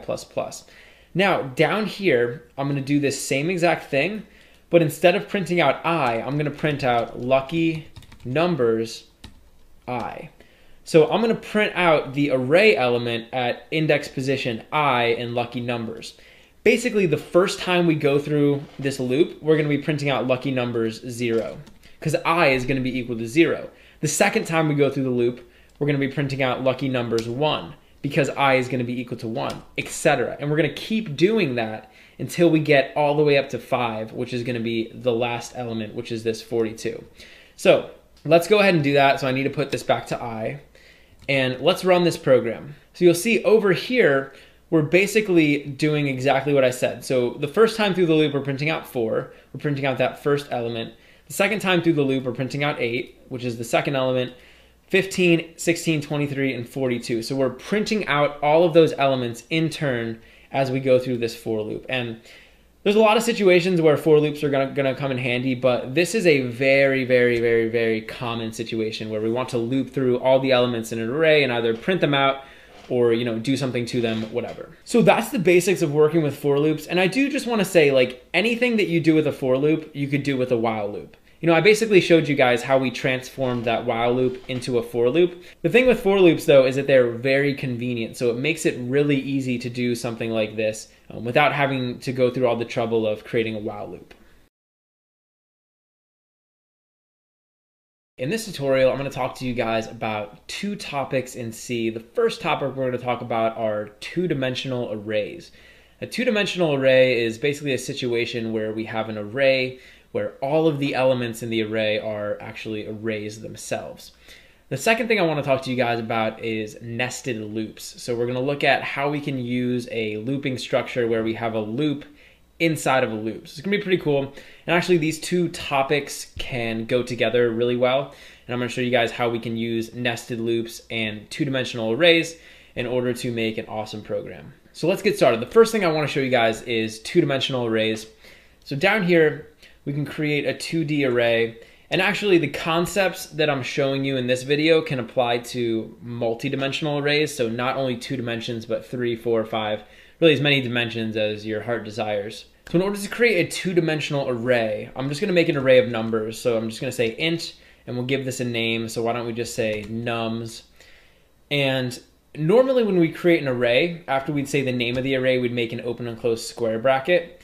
But when we create a two-dimensional array, we're gonna make 2 open and closed square brackets, just like that. These 2 open and closed square brackets will basically represent like the width and the height of our array. So you guys will see what I mean in a second, but basically we're gonna have like elements in the array, and then each of those elements is gonna be an array, and we'll have elements inside of it. So these 2 squares will allow us to like manipulate all that stuff. So what I'm gonna do is I'm gonna set this equal to an open and closed curly bracket. Now this is normally how we would create an array. So normally I would just say like 1, 2, 3, 4, whatever. I could put all my numbers in here. But with a two-dimensional array, all of the elements are gonna be arrays. So instead of just saying like 1, 2, 3, we're actually gonna create arrays inside of here. So for example, I'll put an array right here, and this text editor is so annoying with making these. So for example, the first element in this array, I could just make an array. So I'm gonna say this is like 1, 2. So you can see here, I have 2 elements inside of this array, which is itself the first element of the nums array. So let's make another one. I'm gonna come down here and we'll make another one, and this keeps trying to format differently. So now we're gonna say 3, 4. So this thing right here, this whole array, that's the first element in the nums array, right? And that array has 2 elements inside of it. Same thing with this one. This is the second element in the nums array, and it has 2 elements inside of it. So it's basically an array within an array. Let's make one more. And so this is gonna be 5, 6.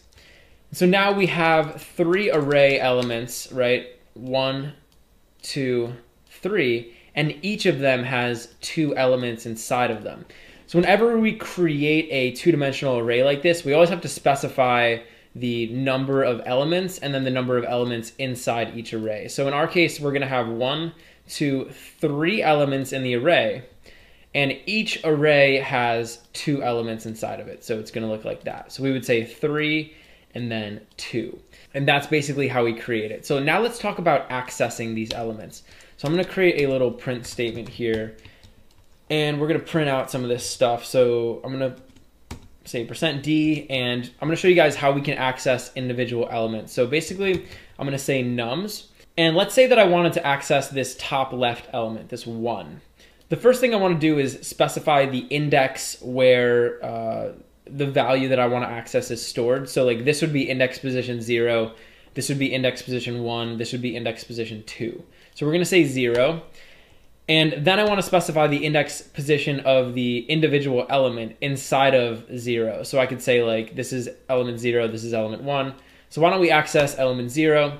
So I print out nums 0, 0, and this is going to print out that number. So it's going to print out that 1 for us. You can see over here we get that 1. So let's try a different one. Let's try to grab this 4 right here. So this is going to be at index position 1. And then 1. So this will be at 1, 1. And now we should get that 4. Let's see. Yeah, cool. So we get the 4. All right, so that's basically how we can access elements inside of these arrays. And I also just want to point out that if I didn't want to give this an initial value, I could just like put a semicolon here, and I could just like manually define each index location. So I could say like 0, 0 is equal to 7 or something. I don't have to give it a value like right up front. Although in our case, let's just do that because it's a lot easier. All right, so we have our nums array and we figured out how we can print out the elements. So now I want to talk to you guys about another concept, which is called a nested for loop. And you guys will see in a second why I'm teaching this alongside 2D arrays. But a nested for loop is a situation where we have a for loop, and inside of that for loop, we have another loop. So I'm going to show you guys this really quick. Let's say we create a for loop. I'm going to create 2 variables over here, int I and int j. And I don't know if I've showed you guys this in the course yet, but if I want to just like declare 2 variables, I can just say I, comma, j, and that'll declare both the variables. Now, I'm not giving them actual values yet. We're going to do that inside these for loops. So I want to show you guys how we can use a nested for loop in order to print out all of the elements inside of this 2-dimensional array. So I'm going to say for I is equal to 0, and we're going to keep looping as long as I is less than 3. And the reason I'm saying 3 here is because that's how many elements are inside of this nums array. So I'm going to keep looping as long as I is less than 3, and then I'm going to say I plus plus. Now, inside of these curly brackets, I want to create another loop. So every time we go through this one iteration of this top loop, we're going to fully execute through another loop. So I'm going to say for j is equal to 0, j is less than 2. And the reason I'm saying 2 here is because that's how many elements are inside each array inside of the nums array. And you guys will see in a second why this is going to work. And then I'm going to say j plus plus. So now I'm going to make some more open and close curly brackets. And down here, I'm going to actually be able to print out all of the elements inside of this array. So I'm going to go ahead and do that. I'm just going to say printf, and we're going to be printing out an integer because these are all integers, and we're going to be printing out nums. And I'm going to print out nums I and j. So whatever the value of I is and whatever the value of j is, that's the index position inside of nums that we're going to print out. And now just so this is formatted a little bit better, why don't we put a comma right there. And then I'm also going to put another printf over here. That's just going to print out a new line. And you'll notice that this printf is outside of this inner for loop. So I'm going to run this program. We're going to see what it does. You guys will see exactly what's happening, and then I'll sort of walk you through a little bit more what is going on. So let's run this program. And you'll see over here when we ran the program, we're basically getting this entire 2D array printed out. So I'm printed out 1, 2, 3, 4, 5, 6. So let's talk about why that happens. Over here, I'm saying for I is equal to 0, I is less than 3, I plus plus. So I'm going through this particular for loop 3 times. I'm going to execute all the code inside of this for loop right here 3 times. That's as many times as there are elements inside of our 2D array. Now, every single time I go through this top loop, every single time I go through it, I'm going to execute this loop in its entirety. So I will loop through this loop all the way through. I'll go through all of its iterations. And this loop says j is equal to 0, j is less than 2. And 2 over here is how many elements are inside of each one of these arrays. So this element in the nums array has 1, 2 elements inside of it. This element in the nums array has 1, 2 elements inside of it, right? That's where this 2 is coming from. Then I'm incrementing j, and I'm gonna print out, so I'm saying printf, and I'm printing out nums at index position I and index position j. So the first time we go through this for loop, I is gonna be equal to 0. And remember, that first time, we're actually gonna be going through this loop 2 times. So we're gonna be printing out nums 0, 0 and nums 0, 1. And then we're coming down here and printing a new line. The next time we go through this I loop, we're gonna come down here and print nums 1, 0 and nums 1, 1. Finally, the third and final time, we're gonna print out nums 2, 0 and nums 2, 1. That's basically how this is working. So two-dimensional arrays and nested for loops are a match made in heaven. And there's a lot of situations where, besides just looping through 2D arrays, that we're going to use nested loops. But hopefully this gives you a little bit of an introduction into what they are and why they're useful. In this tutorial, I'm going to talk to you guys about accessing memory addresses in C. Now, in the C programming language, a lot of times we're going to want to store different information, right? And there's a bunch of different ways that we can store information. We can use things like variables, we could use arrays, we could use structs.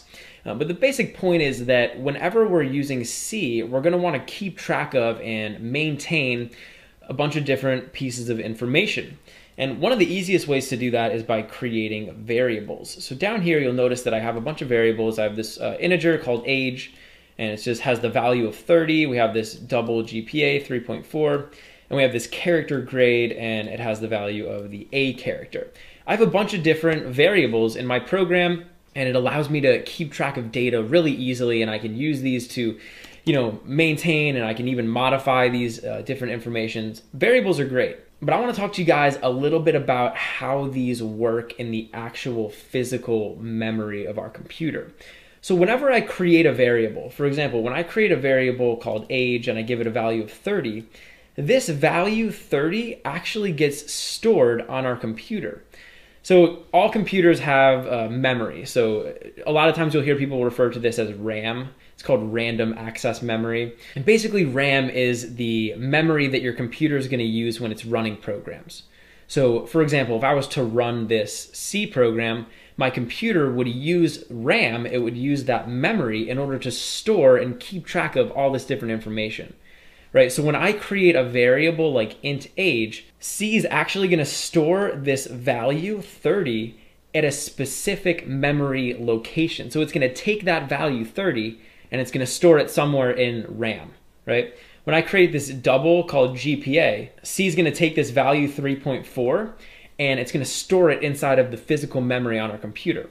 When I create this grade, C is going to store this character and the physical memory in our computer. Now, here's the thing. When I create these variables, I give them descriptive names, right? So I gave this a descriptive name, age, so I know what's stored inside of it, right? And when I want to access this value, I can just refer to the name, right? I can just refer to age. I could modify it. I could print it out. I could do something else to it, right? I can do whatever I want with it.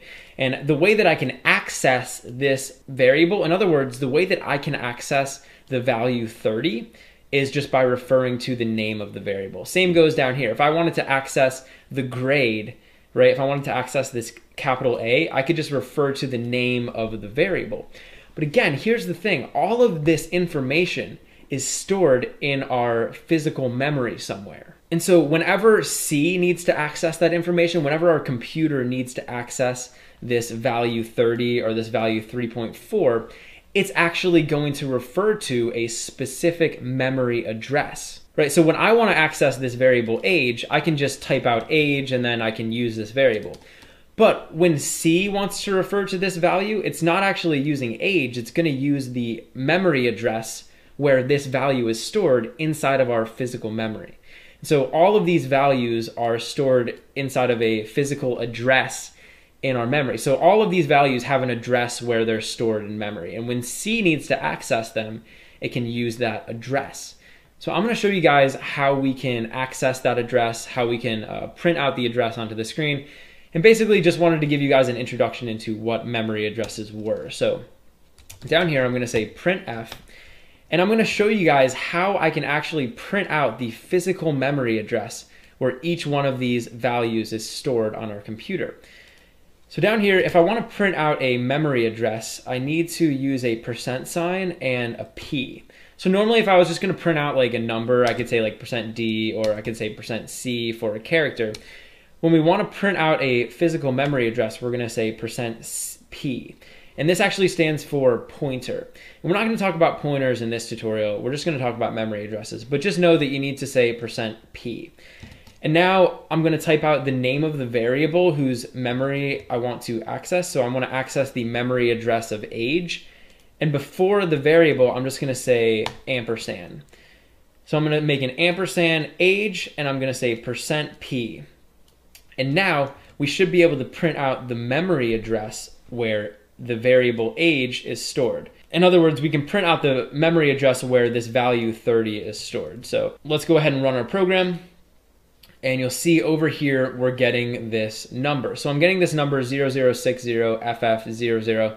So this would be like a hexadecimal number. I guess it's not technically a number. It's like, I think it's hexadecimals. But basically, this is the physical memory address where the value of 30 is stored. In other words, it's the place where C stored the value inside of this age variable. I could do the same thing for these other variables. So actually, why don't I format this a little bit?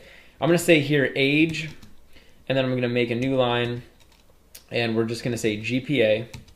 And again, I'm going to print out another one of these addresses, and we'll do one for grade, and we'll print out the address. So now I can just come over here and I can sort of modify this a little bit. So I can just say GPA and grade. And you'll notice for each of these, I'm using this ampersand before I type out the name of the variable. So now when we run our program, we should get a nice little list of all of these variables and their corresponding addresses. So you'll see over here, we have age, and it's stored at memory address 0060FFOC. GPA is stored at this memory address, and grade is stored at this memory address. So if you were to like go into our computer or go into my computer and go to memory address 0060FF0C, that's actually going to store the value of 30. It's going to store the value that's inside of that age variable. If you were to go to this memory address, you would see the value inside of GPA. If you were going to this memory address, you would see the letter, which was a capital A. So basically, all of these variables are stored at different memory addresses. When I want to access the information in the variable, I can just refer to the variable's name. So I could say age, or I could say GPA. But when C wants to access the information in the variable, it has to use these addresses. So C would use this address, C would use this address, and this address. I can just use the variable names, and that's why C is awesome, because it allows us to do stuff like that. But when C and when our computer wants to access these values, it has to use these memory addresses. And so that's why these are useful. And when we're programming in C, it can actually be pretty useful to be able to know the addresses, like the actual physical addresses of these certain variables in memory. So a lot of times in C, when we want to work with these variables, we can just refer to them by name, and we can do all sorts of stuff with them. We can access them, we can modify them. But in other circumstances, we're not just going to want to be able to access the value, we're also going to want to be able to access their physical memory address. In other words, we're going to want to be able to know like what that address is, and we can use that for a bunch of stuff. And in future tutorials, I'm going to talk about why that can be useful. But for now, I really just wanted to kind of give you guys an overview of what memory addresses are, how we're using them in our program, and how we can print them out. So again, I just use this ampersand, and then I type the name of the variable, and I use this %P to print it out. In this tutorial, I want to talk to you guys about pointers in C. Now, a pointer is basically just a type of data that we can use inside of our programs. So up until this point in the course, we've been using a bunch of different types of data, right? We've been using things like integers, and an integer is just a whole number. We've been using things like doubles, and a double is a decimal number. We've been using chars, and a char is basically just a character. And now I want to introduce you guys to another type of data, which is called a pointer. And a pointer is basically just a memory address. And a memory address basically refers to a physical address inside of the memory of our computer where we're storing a value, right? And I think pointers tend to confuse a lot of people who learn about them. And this is sort of one of those topics in C that everybody dreads because it's, traditionally very confusing to understand. But actually pointers are extremely simple. And the problem is that they just get overcomplicated. So what I want you guys to do is I just want you guys to think of a pointer as a type of data. That's all it is. It's just a type of data that we can work with in our programs. It doesn't have to be any more complicated than that, right? I can work with an integer in my program. An integer is a whole number, right? I can work with a double in my program. A double is a decimal number. I can work with a char in my program. A char is just a character. I can work with a pointer in my program. A pointer is just a memory address. That's it. A pointer is just another type of data that I can use and I can work with inside of my programs. And it just happens to be a memory address inside of the memory or the RAM in our computers. That's all it is. It's very simple. People overcomplicate pointers, and they don't have to be overcomplicated because it's just another type of data, just like an integer or a double. But instead of being like a whole number or a decimal number, it's a memory address. So hopefully that makes sense. And I hope that you guys don't try to overcomplicate this too much because it doesn't have to be. So down here in my program, I have an integer that I've created, and it's called age. So I just said int age. And inside of this integer age, I'm storing a whole number. I'm storing an integer, right? 30. And if you've been following along with this course, in the last tutorial, we talked about memory addresses. And we talked about how all of these variables are actually storing these values at physical addresses on our computer's memory. So down here, I have this print statement, and I'm just printing out age's memory address. And I'm using this %p, and I'm just printing out ampersand age. And we talked about how this ampersand, when I put this in front of the variable, basically it's going to give me the physical address in memory where this variable, in other words, where this 30 value is stored. So if I run this program, you guys will see over here it says age's memory address, and it's this hexadecimal number, right? This is the physical memory address of the age variable. What did we just talk about before? Remember what I told you? Pointers are memory addresses. That's what they are. It's a type of data. A pointer is a type of data in our program, and it's a memory address, right? When I use this ampersand and I type out the name of a variable, this is giving me the memory address, right? I'm able to print out the memory address. So really, this is a pointer. This is a type of data in our program that is a memory address. Just like an integer is a type of data that's a whole number, and a double is a type of data that's a decimal number, and a char is a type of data that's a character, a pointer is a type of data that's a memory address. And this right here, this guy right here is a pointer. So it's just the memory address of the age variable. That's it. And when I want to print out a pointer, I can use this %p, and it'll allow me to print it out onto the screen, and everyone's happy. So essentially what I'm doing here is I'm printing out a pointer. When I say %p, I'm telling this printf function that I want to print out a pointer, and then I give it a pointer over here. I give it a physical memory address. That's what a pointer is. Now we understand, and hopefully you understand, that a pointer is just a type of data, right? It's just a memory address. And we can access the memory addresses of specific variables by using this ampersand and then typing out the name of the variable. And that can be pretty useful. Now that we understand that, I want to show you guys how we can work with these pointers. So over here, I have an integer variable called age. And this integer variable is storing an integer value 30. I'm going to say that one more time. I have an integer variable, and this integer variable is storing an integer value 30. I could also create a double variable.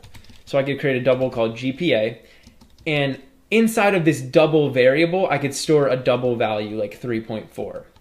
I could also create a char variable called grade, and inside of this char variable, I could store a character, A. I could also create a pointer variable. And inside of that pointer variable, I could store a pointer, okay? So just like I stored a character inside of this character variable and I stored a double inside of this double variable, I could store a pointer inside of a pointer variable. So we can actually store these pointers inside of a pointer variable. Now, here's where this is going to get a little bit tricky. When we create a pointer variable, we actually need a physical memory address, right? So when I create this integer variable, like I can just come up with a number right off the top of my head, right? I can just say like 30. When I create a double variable, I can just store whatever number I want to store. But when we create a pointer variable, remember, we're going to be storing a memory address. And I don't necessarily know any memory addresses like right off the top of my head. At least I don't know any meaningful memory addresses. So when I create a pointer variable, what I want to do is store the memory address of a variable that's already in our program. So I'm going to say that one more time. When I'm creating a pointer variable, inside of that pointer variable, I'm going to store the memory address of another variable inside of our program. So let's say that I wanted to create a pointer that would store the memory address of this variable over here. So store the memory address of age, right? I can create a pointer just like this. So I could say int, an asterisk, and now I'm going to give this a name. So I'm going to give this pointer variable a name. And remember, this pointer variable is going to store the memory address of the age variable. And generally, when you're naming a pointer, you're going to start with a lowercase p, and then you're going to type the name of the variable whose memory address you're storing in the pointer variable. So I'm going to say p_age, right? Because this pointer variable is storing the physical memory address of the age variable. Now what I want to do is set this equal to the memory address of the age variable, which we can access using this ampersand. So I could say ampersand age. So now this pointer variable is storing the memory address of the age variable. I'm going to do the same thing down here for this GPA. So if I wanted to create a pointer variable that would store the memory address of the GPA variable, I could say double asterisk, and I'm just going to say p_GPA, just like that. And I'm going to set this equal to the memory address of this double variable, which we can access using this ampersand and then the name of the variable like that. I'm going to do the same thing down here for this character variable. So I want to create a pointer variable, which is going to store the memory address of the character variable. So I'm just going to say char asterisk a grade, and I'm going to set this equal to ampersand grade. Okay, so that's all I'm doing, right? So now I have this integer variable and I have this pointer variable, which is storing the memory location or the memory address of the age variable. I have this double variable, which is storing a double, and I have this pointer variable, which is storing a pointer, and the pointer just happens to be the memory address of the GPA variable. I have this char variable down here, and then I have this pointer variable, which is storing a pointer, which just happens to be the physical memory address of the grade variable in our memory, okay? And that's basically all you need to know about pointers to get started. A pointer is just a type of data. It's just a type of information that we can work with in our programs. It just happens to be memory addresses, right? An integer is a type of data that we can work with in our programs, and it just happens to be a whole number. A double is a type of data that we can work with in our programs, and it's a decimal number. A char is a type of data that we can work with in our programs, and it's a character. A pointer is a type of data that we can work with in our programs, and it's a memory address. Hopefully that makes sense. And just like we create integer variables and double variables, we can also create pointer variables.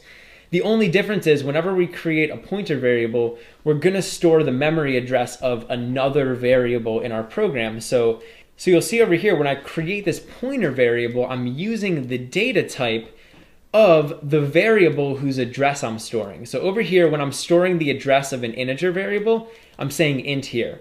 When I'm storing the address of a double variable, I'm saying double here. When I'm storing the address of a char variable, I'm saying char here. And that's the basics of using pointers and also creating pointer variables and storing memory addresses inside of variables. In this tutorial, I want to talk to you guys about dereferencing pointers in C. Now, a pointer is basically just a type of data that we can work with in our programs that is a memory address. So sometimes in our programs, we're going to want to work with memory addresses. We're going to want to use them in our programs and do certain things with them. And those memory addresses are basically called pointers in our programs. And when you dereference a pointer, essentially what you're doing is you're going to the memory address of that pointer and you're grabbing the piece of information from there, right? So all pointers are memory addresses. And when we dereference a pointer, we go to that physical memory address and we get the information, or we get the value that's stored inside of there.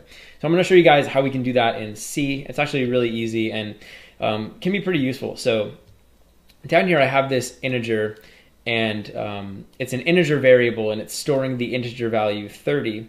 And over here I have a pointer variable which is storing the memory address of 30. So it's storing the memory address of our age variable, as you can see right here. And down here I'm just printing out this pointer. So I'm printing out p_age, I'm using this %p, and I'm just printing it out to the screen. So why don't we take a look and see what we get. So you'll see over here, we just get this memory address, probably exactly what you expected to get. So over here, I want to show you guys how we can dereference a pointer. So this pointer variable p_age is storing the memory address of this age variable, right? So when we printed it out, we basically were given the physical memory address where this number 30 was stored. So p_age is storing the memory address of 30. It's storing the memory address where this value is inside of our computer's memory. If I want to dereference a pointer, basically what I'm going to be doing is I'm going to be going to that actual physical memory address and grabbing that piece of information. So the way that I can dereference a pointer is by using the asterisk. So when I'm printing this pointer out, I can dereference it by using this asterisk. But now over here, since I'm dereferencing this pointer, I need to print out a number instead of a pointer. Because when I dereference the pointer, this is no longer a pointer. This is no longer a memory address. Now, this is going to be whatever was stored at the memory address the pointer was pointing to. So this is going to be an integer because this pointer variable was storing the address of an integer, right? So when I dereference it, this is actually going to be an integer. So let me show you guys. I'm going to print out, or I'm going to run our program, and it should print out 30. So you'll see there we get a 30. So basically what's happening here is we're dereferencing the p_age pointer variable. We're dereferencing the p_age pointer, which basically means we're going and grabbing the actual, physical value that's stored at the memory address that the pointer was pointing to. And that's why we get 30. And that's basically what dereferencing is. You have a pointer, you can dereference it, and you basically just get the value that it was pointing to. It's essentially all we're doing. So I want to show you guys how we could do this just normally. So for example, I have this age variable. If I just typed this out, if I wanted to get the address of this age variable, I could use this ampersand, right? That's basically what we did up here. But what I could do is I could just dereference this. So I can say ampersand age, and then I can put a asterisk here, and this is actually gonna dereference that entire thing. So now when I run my program, it's gonna print out 30. So it's not gonna print out the memory address, it's just gonna print out 30. So you can see over here, we get 30. So I could actually do this like as many times as I want, and this will maybe just illustrate what's happening. So I could put an ampersand here, and now I'm gonna get that memory address again. So you'll see we're getting this memory address, and I could do the same thing. So I could dereference this one more time, and you'll see now we're getting that 30 value again. So I mean, basically what I'm doing here is I'm constantly like here I'm getting the memory address where the age variable is stored, then I'm dereferencing it and getting the value, then I'm getting the memory address again, and then I'm dereferencing it again. So, hopefully that makes sense. When you dereference a pointer, you're basically just getting the value that that pointer is pointing to, or you're getting the value that's stored in the memory address of the pointer. In this tutorial, I'm going to teach you guys how to write to files in C. One of the cool things we can do in C is we can actually modify and change and also create new files.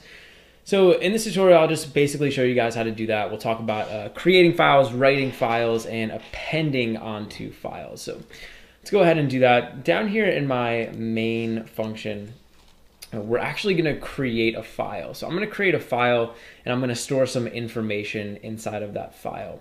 And the way that we can do that is we can just type out file all in caps, just like that. And essentially what we're doing here is we're creating a pointer to a physical file on our machine. So I'm just going to say file and I'm going to make an asterisk and I'm just going to give this a name. So I'm just going to call this F pointer and that'll just stand for file pointer. And I want to set this equal to fopen. And fopen is actually a function that's going to open a file for us. And so inside of these parentheses, I'm going to give this a couple different parameters. The first parameter is going to be the name of the file that I want to open. So I'm just going to call this employees.txt. And the second parameter is going to be a file mode. And a file mode is basically just going to tell C what we want to do with the file that we're going to open. And there's a bunch of different file modes. The three most basic types are R, and R stands for read. So if I put R in there, it'll mean we want to read the file. W stands for write. So if I put write in there, it means I want to either create a new file or write over an existing file. And there's also A, which stands for append. And that means I want to append information on the file. In this tutorial, we're going to look at W and A. So what I want to do over here is put in W. And right now, employees.txt, this file doesn't actually exist. So what I'm going to do is I'm actually going to create that file. We're going to put some information inside that file, and then that file gets saved onto my machine. And in order to do that, we're going to need this write mode. So it's just going to be a W. Anytime that we're opening a file in C, you always want to make sure that you close the file. So over here, I'm saying fopen. And down here, I want to use another function called fclose. And basically what this is going to do is it's going to close off the file. So it's going to remove the file from the memory on our computer. And if we do make any changes, it'll kind of like save the file and everything will just be kind of like locked in. So you always want to make sure whenever you're working with a file that you close it. And inside of this fclose function, we just want to pass in this fpointer.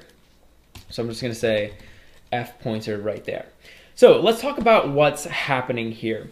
File is basically just like essentially like a data type, I guess, and we're creating a pointer to a physical file on our computer. So if you remember, a pointer is basically just a memory address. Right? A pointer is a type of data that we can use in our programs. It's essentially just a memory address. And this pointer is storing the memory address of this new employees.txt file that we're going to create. So essentially what's going to happen is we're going to create this employees.txt file, and fpointer is going to be pointing to the memory address of that file on our computer. So that's essentially what's happening here.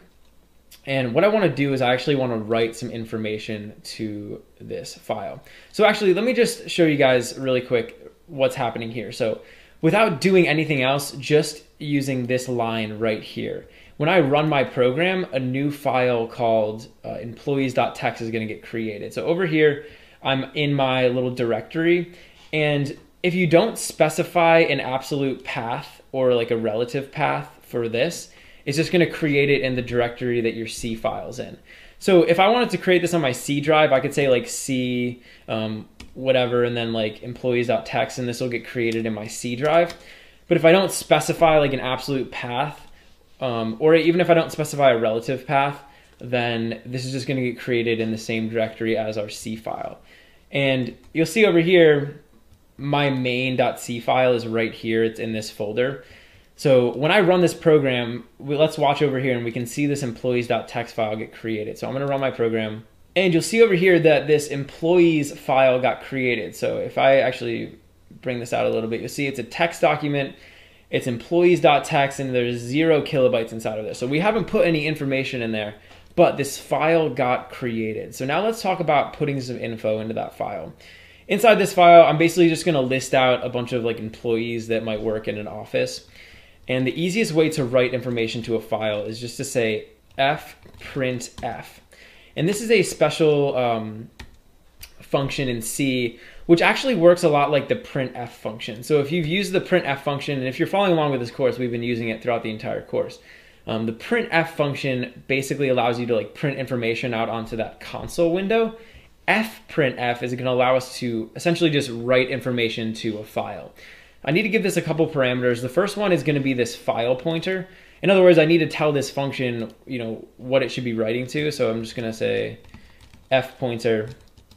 And then over here, we can just give this some information. So I can just use, like after we put in this file pointer, I can just use this like I normally would the printf function. So I could just print out like some employees. So I could say like, let's say one of the employees is Jim, and we'll put like what they do. So like I could say salesman, and then we could say, actually let's make a new line, and we'll create another employee, Pam, and she is the receptionist. And then we can make some other employees. So now I have 3 employees that I'm going to basically write out to my employees file. So now when I run this program, and we can go over here to this employees file, you'll see when I open this up that we have these 3 lines in here. So we have Jim salesman, Pam receptionist, and Oscar accounting. So basically I was able to create this file and write all of this information in the file from down here, just from down here in this program. So that's pretty cool. And I want to show you guys with write. So when I'm using this write, this is actually going to overwrite a file. So for example, if I change this from all this text and I just put like overridden in here, now when I run this program, and we open this employees.txt file, so let me reopen this, you'll see it just says overridden. So I've actually overridden all of the text that was in there. And that's basically what happens when we just write to a file. So let's go back to what we had before. I'm just gonna run this again. So we have this text. And you'll see now we're back with the employees. So let's say that inside of this file, we wanted to add an employee onto the end of it. So we wanted to add like a new employee onto this file, right? Well, I can use something called append. And what append is gonna do is it's gonna allow us to append a new line onto the end of this file, or actually just append text onto the end of the file. Instead of saying W, I'm just gonna say A. And you'll notice I'm still keeping employees.txt here.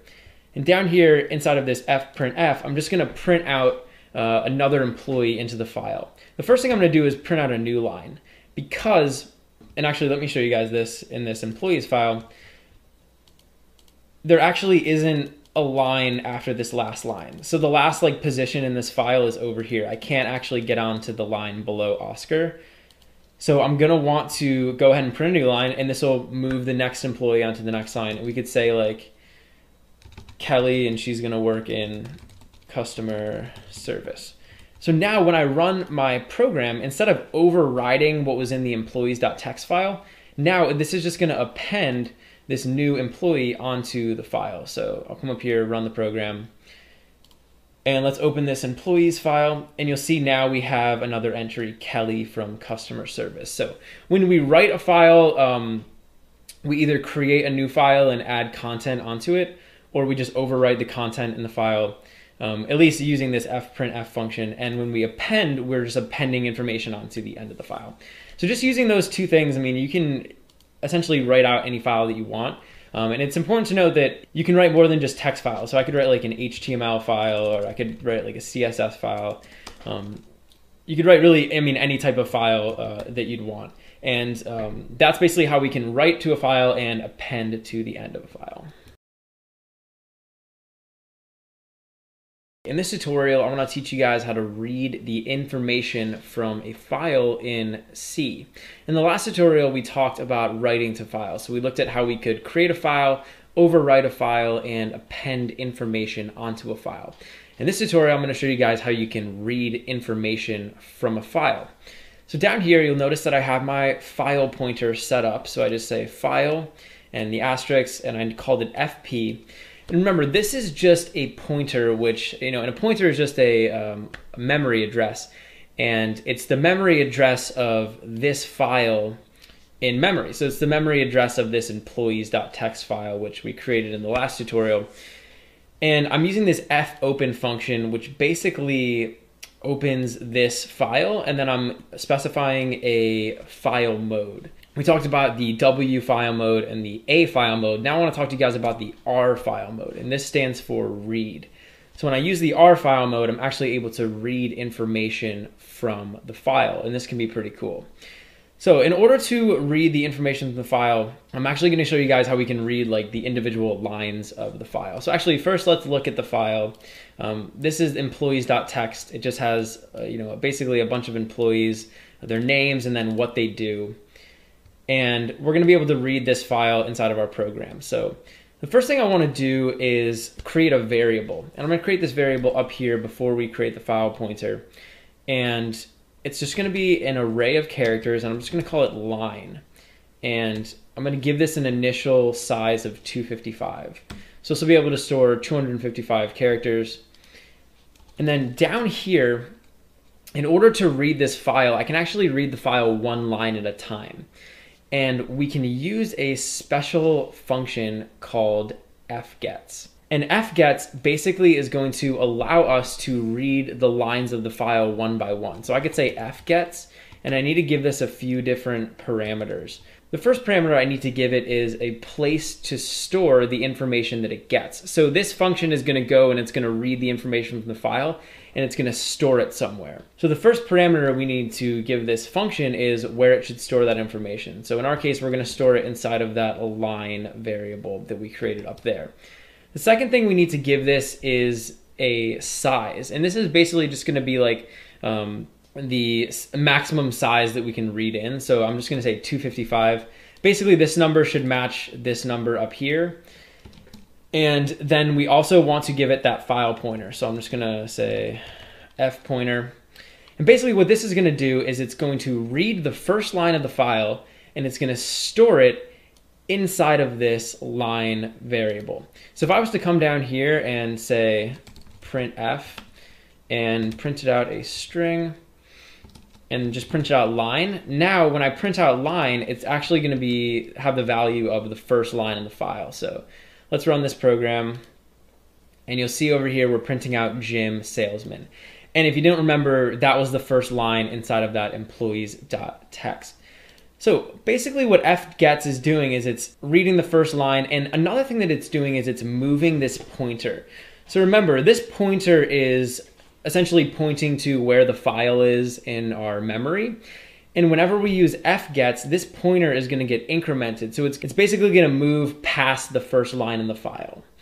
So if I was to use this again, for example, if I said fgets again, when I use this, it's going to store the value of the first line of the file inside of line. And when I use it again, it's now going to grab the second line in the file. So if I print this out now, this should actually be storing the second line in the file. So when I run my program, you'll see it's storing the second line, Pam receptionist. I could basically do this for all of the lines in the file. So that's basically how we can use fgets to read the individual lines inside of a file.